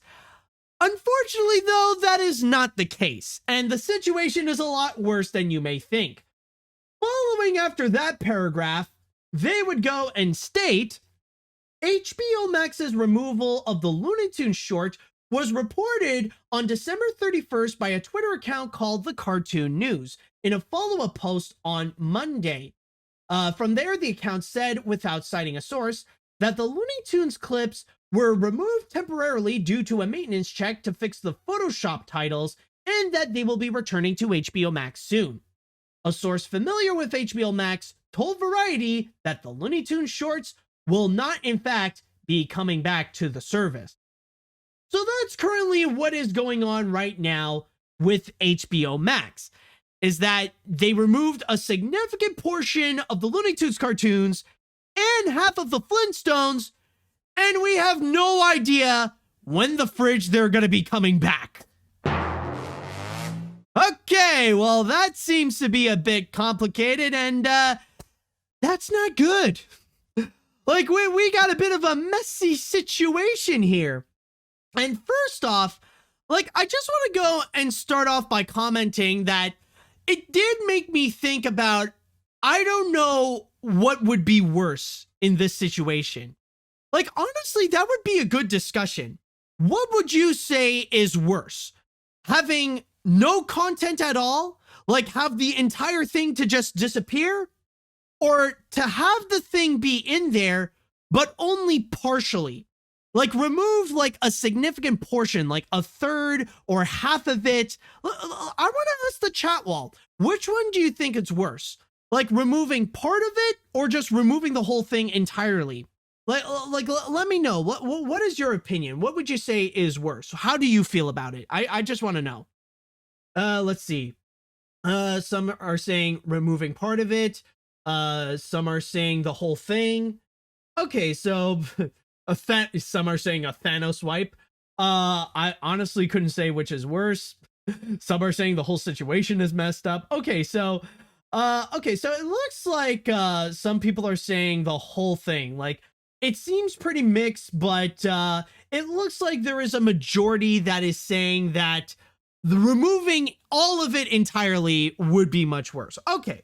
That is fair. That is fine. So, it's just a question that I wanted to go and ask. But yeah, honestly, this situation is pretty crazy though. But I do find that it is annoying. Like, there is that extra element that, you know, that there is a bit of that frustration. Like, when you look at the Flintstones, for example, the fact that they decided to remove the second half of it. And I did do a little bit of research of what people would say, like, oh, what is considered to be like the best season, or what is considered to be the best episodes of the Flintstones and stuff like that. And it's interesting to note that I find that it seems pretty mixed, where like the best episodes would be all over the place, where some people would say some of it would be found in season 1, some of it would be found in season 2, but at the same time, some of it find that it would be either in season 5 or maybe even in season 6, where there's already a whole bunch that could bring up a lot of possibilities of what people would say is the best episode. But still, though, I can imagine how it could be so annoying that for some people, they would want to go and take the time to binge the Flintstones, but they wouldn't get the entire Flintstone experience. Or if their favorite episode or favorite bunch of episodes would be completely gone from the streaming service, and they're pretty much in Crap Creek without a paddle. Like, now they're pretty much stuck. And like, yeah, they got some Flintstones, but they won't get that Flintstones fix that would really satisfy them. You know, there is that extra bit of annoyance. But then there is the Looney Tunes, which I find that situation is so much worse. Now, I know some people would go and argue that, well, technically it's only a fraction of the Looney Tunes cartoons, you know? Like, yeah, sure. It seems problematic that they took away like a significant portion, like 256 of them, but still there are still like hundreds more that you could go and find on HBO Max. Like, you could still go and find a lot of the great classics, including the ones that were made by like the early masters, such as Tex Avery and Bob Clampett. Which, yeah, that would be true. But there's also a massive, and I would say a huge problem with getting rid of the specific ones that they have on HBO Max. One thing you got to keep in mind is that the ones that they have removed were from 1950 all the way up to 2004. Now, the big problem with it is that some of the greatest Looney Tunes cartoons, some of the greatest cartoons ever, were from that period, specifically in the 1950s. And they've pretty much removed some of the most popular, some of the most beloved, and some of the most historically significant Looney Tunes cartoons in history.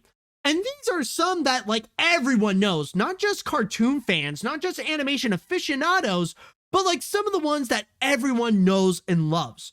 Because right now on HBO Max, you cannot find One Froggy Evening, Feed the Kitty, Duck Amuck, Robin Hood Daffy, Drip Along Daffy, Duck Dodgers, Rabbit of Seville, The Hunting Trilogy, What's Opera Doc, Birds Anonymous, Be Prepared, Speedy Gonzales, Nighty Night Bugs, all of these completely gone.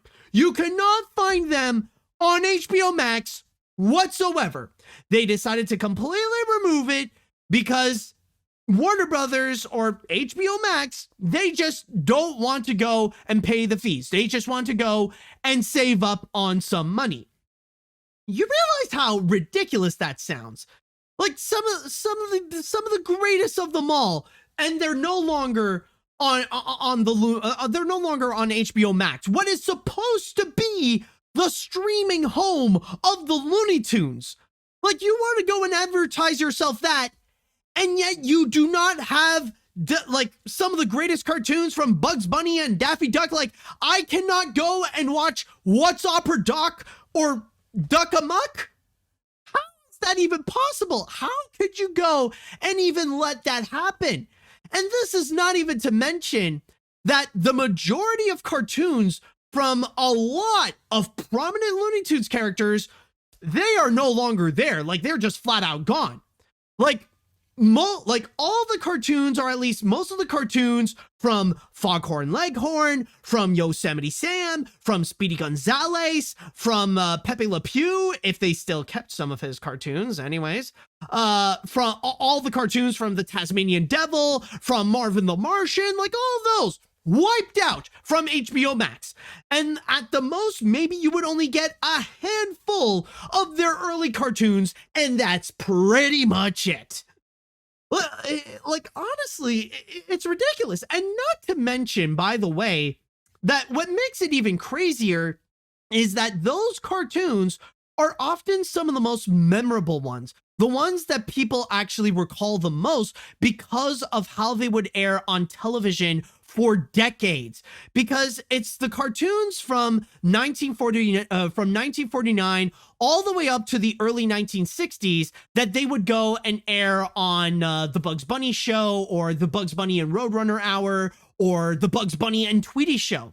Like, those are the, like, if you grew up watching those cartoons, then the ones that HBO Max has removed, those are the cartoons that are just gone, that you cannot find on HBO Max, which I don't know about you, but I find that to be pretty messed up right now. Now, as for why they would go and do this, or would they ever come back, at that point, it's hard to say, especially right now with how Warner Brothers Discovery is just so unpredictable, and even in the current state of their streaming plans, considering that in the future, they want to go and try to blend HBO Max with Discovery Plus and turn that into Max. That's apparently their big plan. And who knows, maybe in the future, they'll try to go and bring it back when they feel like the time is right. Like, I would feel like the best case scenario would be that when Max does come out in the summer or in the spring or whatever, then they would go and bring those cartoons back. Then Max is going to go and pay the fees to Warner Brothers to bring those cartoons onto Max so that it could be back to how it was. But again, that is only the best case scenario. Will they actually do that? I have no idea.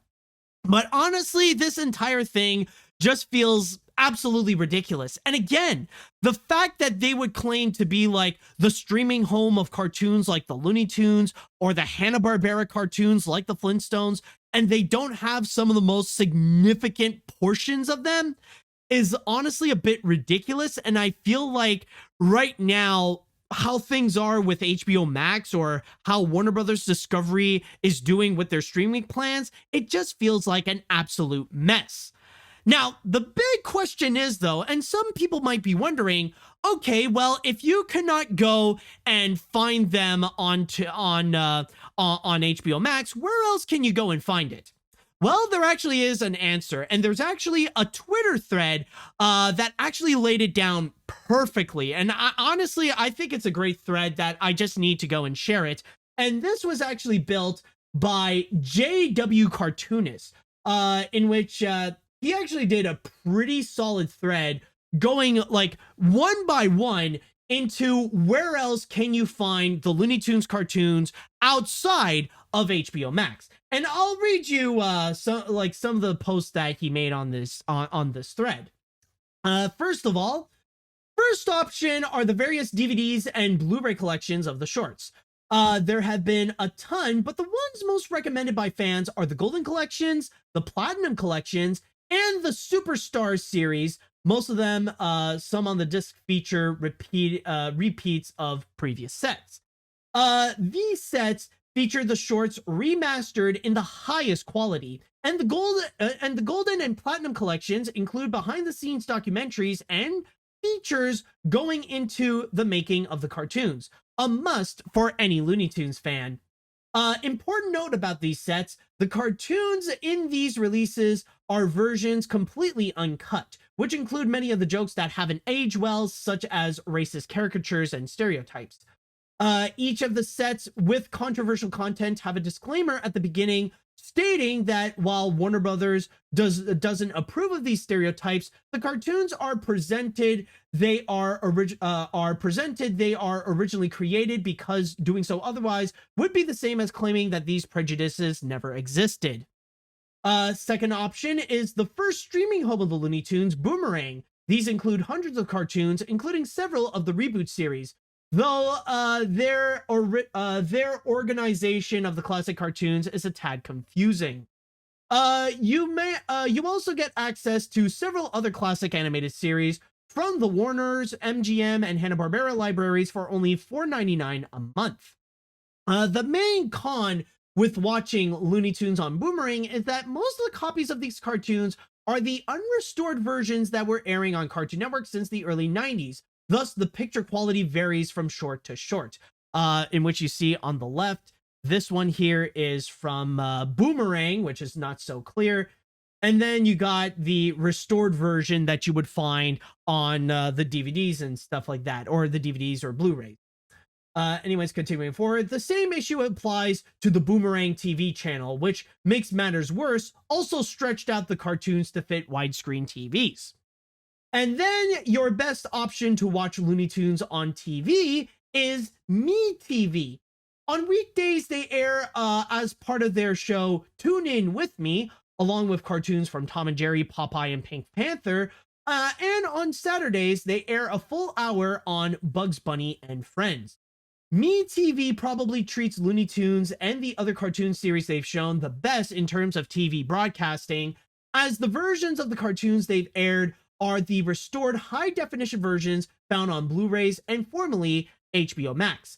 DVR it if you have MeTV, or if you're feeling nostalgic, get up early in the morning to watch them the old-fashioned way.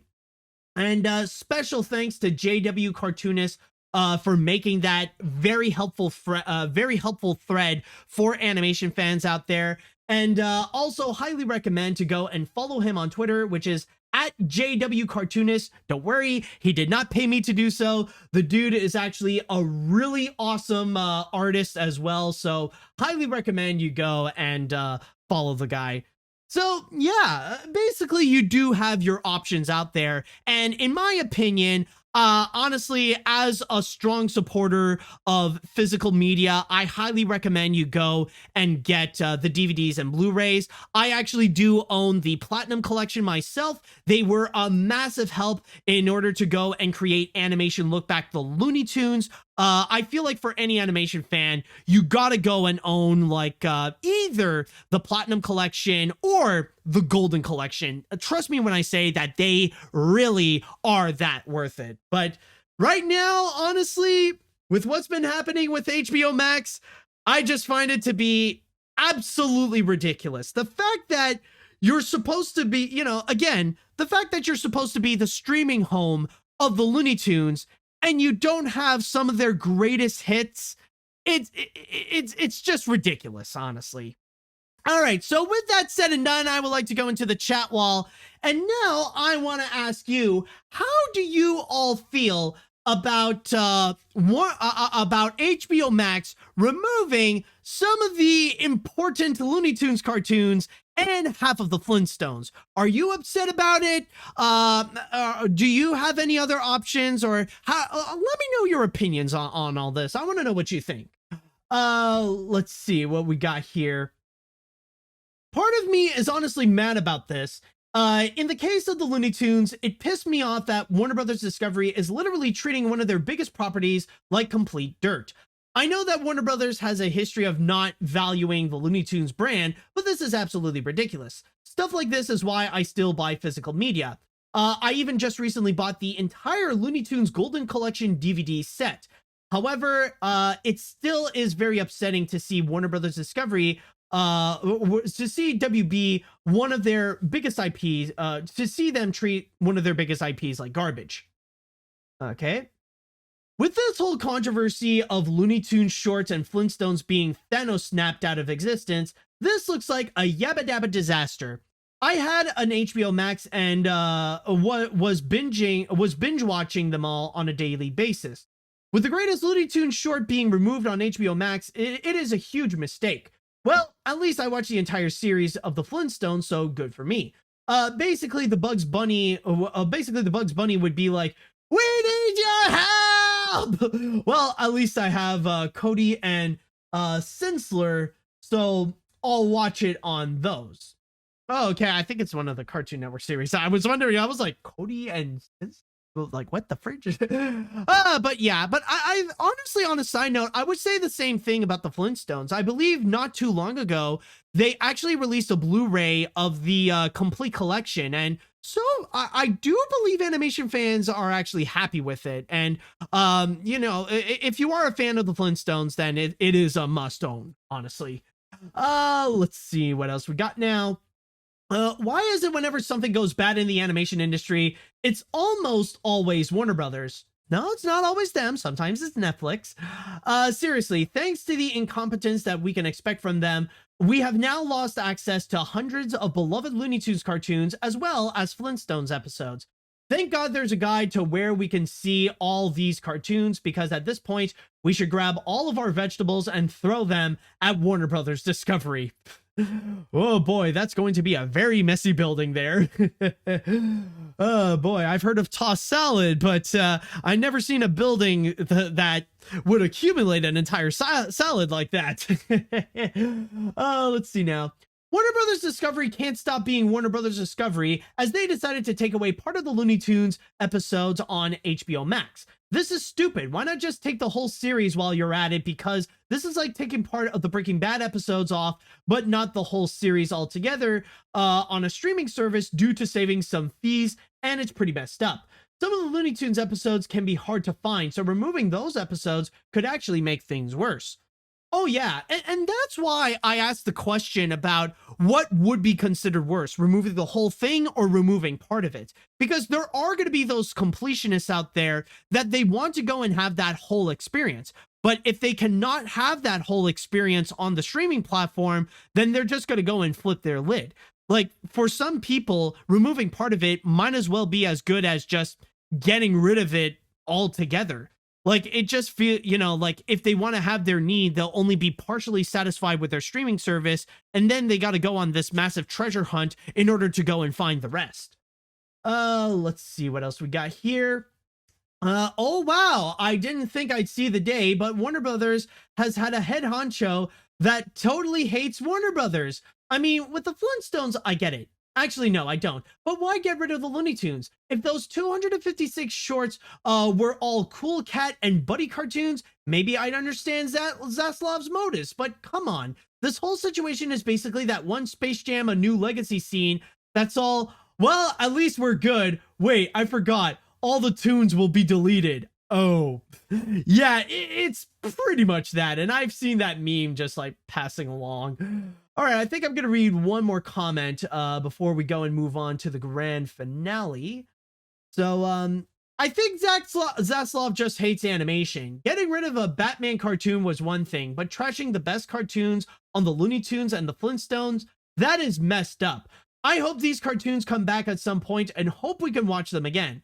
Nice way to start off the 100th anniversary, Zaslav. Oh yeah, that is actually true. Technically, it's not just Disney, but also Warner Brothers is doing their big celebration of their big 100. Yeah, I think after what we went through with 2022, their 100th anniversary is going to be really awkward. But then again, it won't be as awkward as what I have in store for the grand finale, because I'll just say right now, in terms of controversial stories that made people mad, what we had here was an appetizer. Get ready for the main course. All right, folks, this is it. Get ready for the grand finale.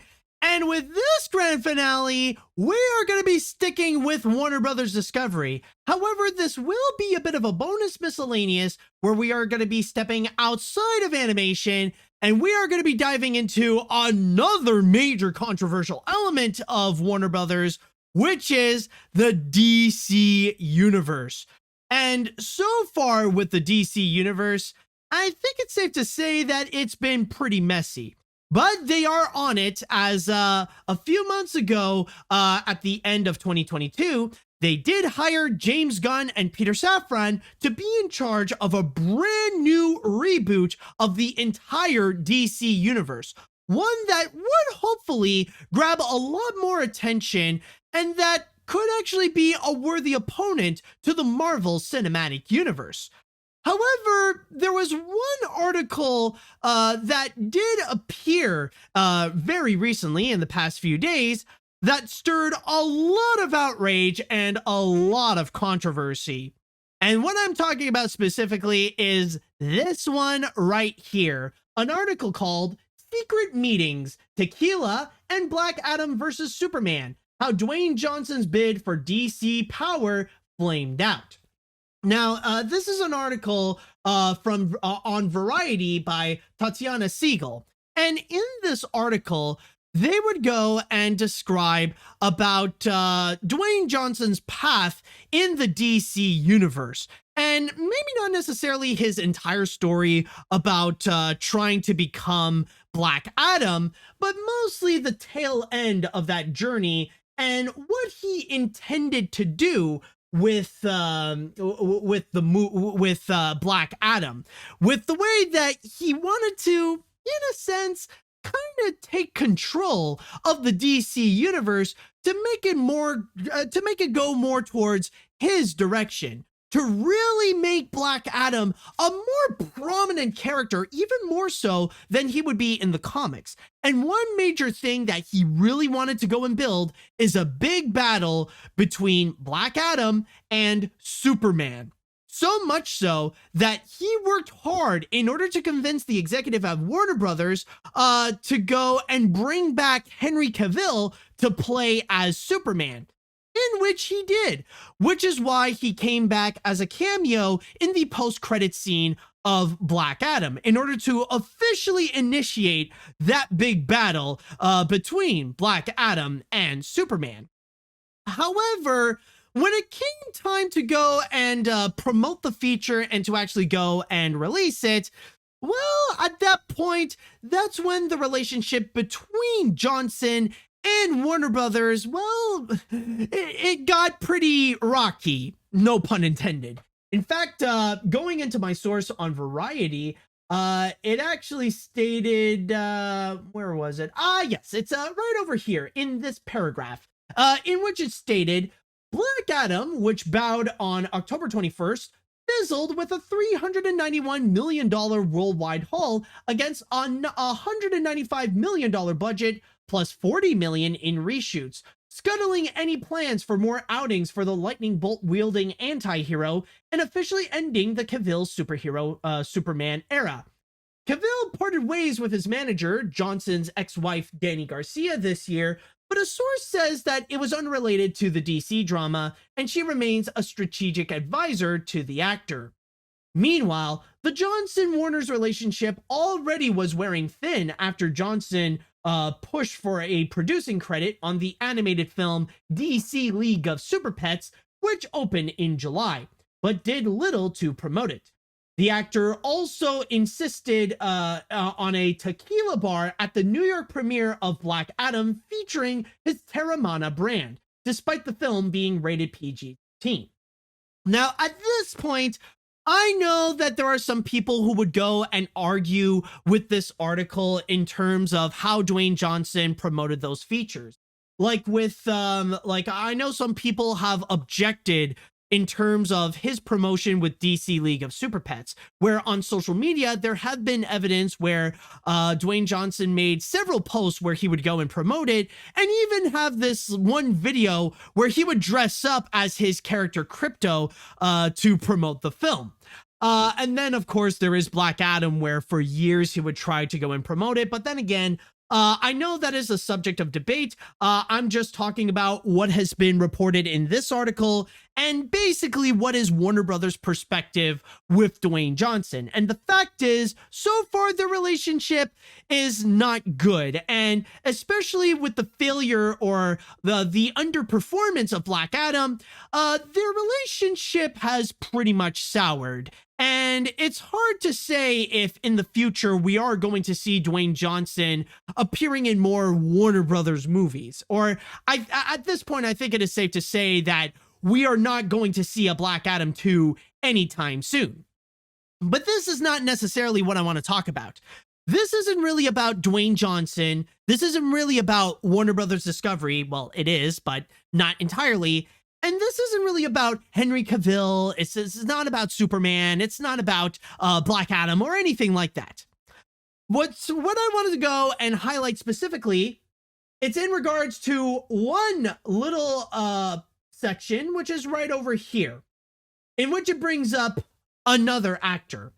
As it states, as for what else Gunn and Safran have planned for DC's future, sources describe it as a broad but not blanketed reset.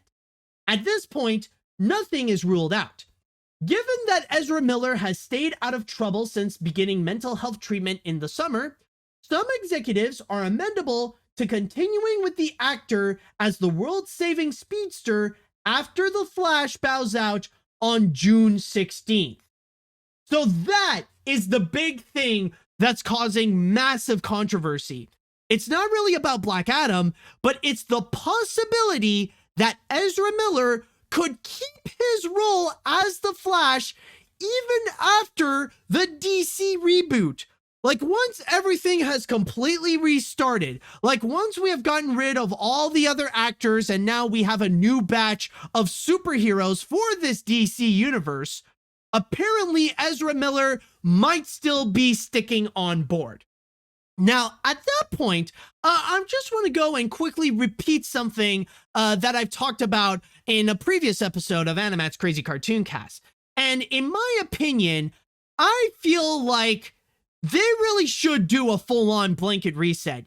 If you are going to go and reset everything in the DC universe and you want to start off fresh, then you need to restart everything, including making some sacrifices that people are not going to be happy with, including getting rid of elements that people actually really enjoyed, which even includes recasting a lot of the actors, not just getting rid of Henry Cavill, but also getting rid of Gal Gadot, getting rid of Jason Momoa, getting rid of Ben Affleck, getting rid of Margot Robbie, getting rid of Viola Davis, getting rid of Zachary Levi. Everybody has to go, and you need to go in and start off fresh. Now, I know there are also the rumors that maybe Henry Cavill and Jason Momoa will be coming back, but as different characters, and that is fine. But in regards to the reset, you have to do a reset. You cannot have any connection to the previous universe that you have established. And the reason why is because I feel like if you would go and keep some elements, like if you want to keep some small things, like you want to keep Ezra Miller or you want to keep Margot Robbie, or if you want to keep those characters, then you will be faced with the Suicide Squad problem. You will be faced with that same issue as to why the Suicide Squad became a massive failure. Because of the fact that you kept those elements from the previous incarnation, where technically the Suicide Squad was supposed to be a full-on reboot, but because you still kept Margot Robbie and you still kept Viola Davis, then at that point, people are just going to be confused as to what it is. Is it actually a full-on reboot? Is it a sequel to the 2016 movie? Is this part of the DC cinematic universe? Is it supposed to be its own thing? People don't really know, and that's what made them very hesitant to go and actually watch that on the big screen, and ultimately why it kind of came out as a box office flop. I mean, nowadays it would be considered as a full-on sleeper hit, and I would even consider that one of my favorite DC movies that came out in recent years, but still though, the facts are facts, and the fact is, it didn't do well at the box office, and a big part of it is because it still held on to some connections to what didn't work before. So that's why I feel like it is important that you would have a full-on reset. But then you would have the issue here that not only would you be keeping not only would you be keeping one of the actors, or at least one of the actors here, but that you would be keeping the most problematic actor in your cast? Like, that is honestly insane. Like, that I feel like is just the worst case scenario that you could ever think of. Like, seriously, part of me wants to know, like, what the fridge that Ezra Miller has that's keeping him in a stronghold with Warner Brothers Discovery? Like, does Ezra Miller have like some kind of blackmail or something like that? Or is it like a serious case of nepotism where he has someone that's very close to him that's like really high up in the ranks of Warner Brothers that's like telling them to go and keep Ezra Miller? Because I know that Ezra Miller would technically count as a nepo baby, considering that his father is actually a very wealthy man who is noted to be one of the founders of Hyperion Book Publishing, alongside Michael Eisner, of course. So that is something that is actually worth noting. But honestly, I cannot buy the fact that Warner Brothers Discovery is so keen on keeping Ezra Miller because of the fact that, oh, look at what a good boy he is. Oh, would you look at that? He's doing very well with his mental health classes, and he's doing very well with all the other stuff. He's stayed out of trouble. He's not being arrested. Let's go and keep him for a very long time. He deserves to be the Flash for many years to come. Like, I do not buy that attitude whatsoever, especially when you have to be now in a position where you got to go and ask the big question, why would you want to keep Ezra Miller, but you're okay with letting go of Henry Cavill? Like, with Henry Cavill, he did so much. He did a lot of sacrifices of his own in order to reprise his role as Superman. He let go of a very well-paid role in The Witcher in order to return as Superman. And yet, because of all the changes that they have to do, he ended up making that sacrifice for nothing. Like, at the most, it was just for that one pretty little cameo in Black Adam, and that's pretty much it. And especially when it comes to Henry Cavill, the dude is not a controversial actor. Like, I maybe I'm wrong, but I don't think there's any major controversies where Henry Cavill is in a position where he has a criminal record. Like, you've never heard of Henry Cavill being arrested. You never heard of Henry Cavill doing some kidnapping. But then you got Ezra Miller on the other hand, whom, oh boy, do we know the stories about his crimes. Do we know about his history with violence, with kidnapping, with robbery, with being arrested and all that kind of stuff? The dude, the person. I do apologize if I used the wrong pronouns for Ezra Miller. I know they're non-binary, but still, it's just you know, I just need to, like, again, like, the whole situation is frustrating and it makes me forget. So I do apologize for that. But anyways, with Henry Cavill, with Ezra Miller, they are a legit convict. They are a criminal, and yet, out of all the actors out there, like, compared to Ben Affleck, to Jason Momoa, to Gal Gadot, to Henry Cavill, to Ray Fisher, we must also include him on the list. Apparently, Ezra Miller is Warner Brothers' golden child that they must protect at all costs, that they must even protect from the law because of how special this Flash movie is going to be. Why? I have no freaking clue. It's just ridiculous. I really feel, honestly, I feel like it's almost like it's deliberate of what Warner Brothers Discovery is doing. Like, they're purposely choosing the worst case scenario to happen to really go out of their way to make the most people upset and the most people to be angry at them. To get rid of the entire cast, to get rid of everything from the previous DC universe, but only keep the element that people like the least. The ones that even some Snyderverse fanboys are perfectly okay to go and replace. And yet, WBD is just so keen on keeping. It is ridiculous. But again, keep in mind that right now, it is just speculation that at the most, the reports are saying that the executives are open to that possible idea. Now, there is also the possibility that in the future, this might not actually happen. But still, though, the fact that they are even opening to this option, like, it's frustrating, but then again, it should not be surprising.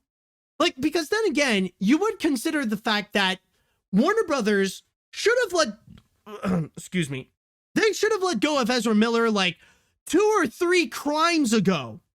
But the fact that they still kept them in their league, the fact that they still want them to be the Flash, it's just, you know, honestly, it just feels crazy. But we shouldn't be surprised of the way of how they are so heavily biased towards Ezra Miller and that they really want them to be their signature celebrity.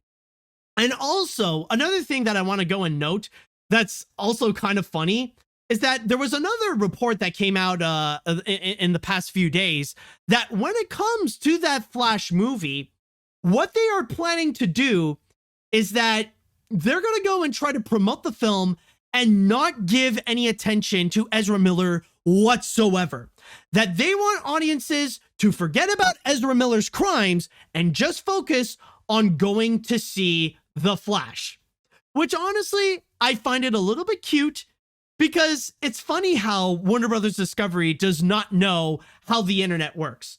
Because trust me when I say that the internet will make you not forget about the screw-ups that people have done. You know, honestly, it reminds me of last year when Skydance Animation tried so hard to heavily promote Luck using John Lasseter's name and try to promote that as like a big comment and try to sweep his controversies under the rug. Like try to make it seem like an inconvenience or whatever, but it turned out to have failed miserably, and I don't know if the numbers have officially come out, and I don't know how well it did on Apple TV Plus, but it turned out like it was a fail on Warner Brothers on Apple's part or Skydance Animation's part. It did not go well as they have hoped, and I can imagine with Ezra Miller.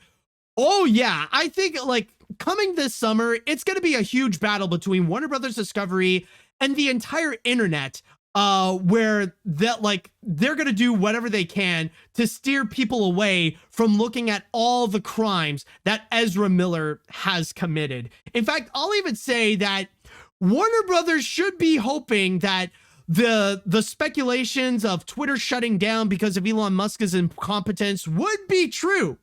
Because the more voices are going to be out there spreading about Ezra Miller's crimes, the more that it is going to hurt the Flash's box office performance. Now, maybe it won't be by a lot, or maybe it would be a lot, or either way, though, it will, like, having Ezra Miller involved and the controversies that they put themselves in, that's going to play a massive factor. It will be a significant factor to the Flash's performance. And that's why people are debating that right now, it's going to be a mystery rather if The Flash is going to be either a hit or a flop, especially when right now they have Warner Brothers has spent around $250 million or something like that. So yeah, honestly, for now, I'm just going to say, let's hope that this is nothing more but a rumor and that maybe WBD will actually have some common sense and get rid of Ezra Miller once and for all, so that they don't have to be attached to their controversies. But I don't know. We'll just have to wait and see on that. But so far, it is not like, if this is true, if this is what they're going to do, things are not going to look bright in DC's future. All right. So with that said, I would like to go into the chat wall and I would like to ask you all, how do you feel about the possible idea that Ezra Miller might still stay in the DC universe even after the full-on reboot? Do you oppose the idea? Do you support the idea? Let me know what you all think on this. Let's see. Keeping Ezra Miller on board is glorifying both child abuse and domestic violence, setting an abhorrent precedent in the process that effectively tells child abuse that all they have to do is keep their careers is to identify themselves as non-binary, and they too could be a poster, the poster people of cinematic comic book universes. Oh yeah, like it's gonna be pretty bad. Like already Ezra Miller is giving non-binary people a bad name, and this is just a reminder that not all binary people are like Ezra Miller. Like the way that Ezra Miller is acting right now is more in line with how the far right and anti-woke people generally are nowadays. But I can guarantee you, knowing non-binary people myself, Ezra Miller is one of a kind. And they're a one of a kind that needs to be behind bars more so than to be in front of the camera. All right, let's see. What the hell do you want me to say? With all the decisions that they could have done, they could have just picked, they just had to pick the absolute worst, stupidest, most moronic decision of all time. It is even beyond me at this point to try and figure out why they would even keep Miller around and reject everyone else. My only theory I am willing to believe right now is that is the blackmail, and that's a big stretch. Now, if you excuse me, I have to find a wall to slam onto. Oh, and my birthday is tomorrow. Oh, well, in that case, happy birthday, King Cerulean. Hopefully you'll have a great time tomorrow. Oh, Schnut, JW's here. Oh, dude, how are you doing? And even the people who didn't see it will ask for their money back. Oh my God, JW, I did not notice that you were here. Yo, welcome on board, dude. Oh my God, okay. Anyways, let's see. First removed some Looney Tunes episodes from HBO Max, but now they decided to keep Miller after the Flash movie. Well, okay, to be fair, they didn't fully decide to do so. It's a big maybe. But anyways, might as well go on full-on Eustace from Courage and say, "That's it, I'm getting me mallet," to tell them how stupid they are. This is a horrible decision that they're making, so it makes me not want to see the Flash movie altogether. At this point, I'm expecting another disaster from WBD, so might as well take the Democrats' advice and bring some popcorn and watch the chaos unfold. Oh yeah, absolutely. Also, one thing I want to say that if there is one Cartoon Network reference that would actually be like much better for this, it would be an Ed, and Eddie. You like don't bring in Eustace's mallet, bring in Rolf's hat of discipline. Like get that giant, like wear that giant hammer on his head, and just answer to like Warner Brothers might be confused and they'll ask like, "What are you doing?" And you'll have to respond, "The hat of discipline. Do you live in a cave? The discipline is done." Oh, what a wonderful show Ed, and Eddie was. Oh, let's see. You not only keep a select few actors in what is supposed to be a complete reset of the DC universe, but you let go of a man who is easily your most devoted and beloved member of your cast while keeping on board the worst one. What the fridge are you guys thinking? Even if Ezra Miller has reformed themselves, they are the last person in the cast who deserves to stay on board and really needs to do some time before they get any more positions like this. Oh boy, not easy to go and correct other people's comments. Okay, anyways, let's see now. I wouldn't mind the elements from the previous DCEU being in the new DCEU they're making, but keeping some of the actors is just not what I asked for. Ezra Miller still playing as the Flash, oh god no, don't get me started on them. After all the crimes they did, they need to go. I'm talking about more jail time, fired, kicked out, and being banished forever. But who knows what they are going to do with them. Also, on a lighter note, I'm noticed Anna Muppet in the background, gazing up in the ceiling. Ah, yes, yeah. Actually, that's one of the Christmas presents my parents actually did for me. They actually built a new stand for the puppet AniMat. Like beforehand, I just had him lying on the ground, but now he can be prominently displayed. So I'm really happy for that. I'll go and read one more comment before we go and cap this off. Let's see. Who would have the honors here? Okay, I'll go with this one. This is effed up. The fact that they want to keep Ezra Miller despite all the crimes they committed and want to ignore it while getting rid of the most famous Looney Tunes cartoon short for that shows their priorities. As for the marketing campaign, I can't wait to insert the Tim Curry Pennywise into a laugh into the chaos that unfurls. The reason they'll keep him, they'll keep them can be summed up in one word: capitalism. Oh yeah, absolutely. But then again, like that decision is stupid. But maybe you could say that it is equally as stupid as what the Snyderverse fanboys are suggesting. You know, I don't know if you have heard about this, but apparently they want Warner Brothers to sell the Snyderverse to Netflix, where apparently they want Netflix to go and continue that franchise so that they could go and make like parts 2 and parts 3 of the Justice League and the Ben Affleck Batman and all that stupid stuff. Which obviously really goes to show how these Snyderverse fanboys have no idea how the industry works. Not to mention, really? You want Netflix to go and continue the Snyderverse? The ones that are notorious for canceling franchises and shows like early on into their life cycle? Are you sure about that?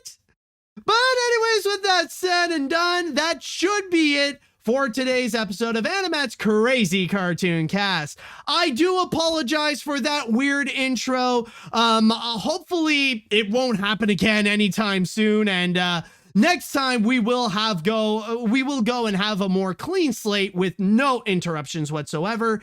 And tune in next time, of course, for more crazy stories happening. In fact, considering that the Golden Globes are going to be coming pretty soon, I will be talking about that. So with all that said and done, I would like to say thank you all so much for listening. Thank you all so much for watching. And don't forget to go and subscribe to me on the YouTube channel and Twitch channel, as well as follow me on any of the podcast service you're listening to me, rather it be on Amazon, Spotify, iTunes, Google Play, and many, many more. And until next time, see you later, dudes.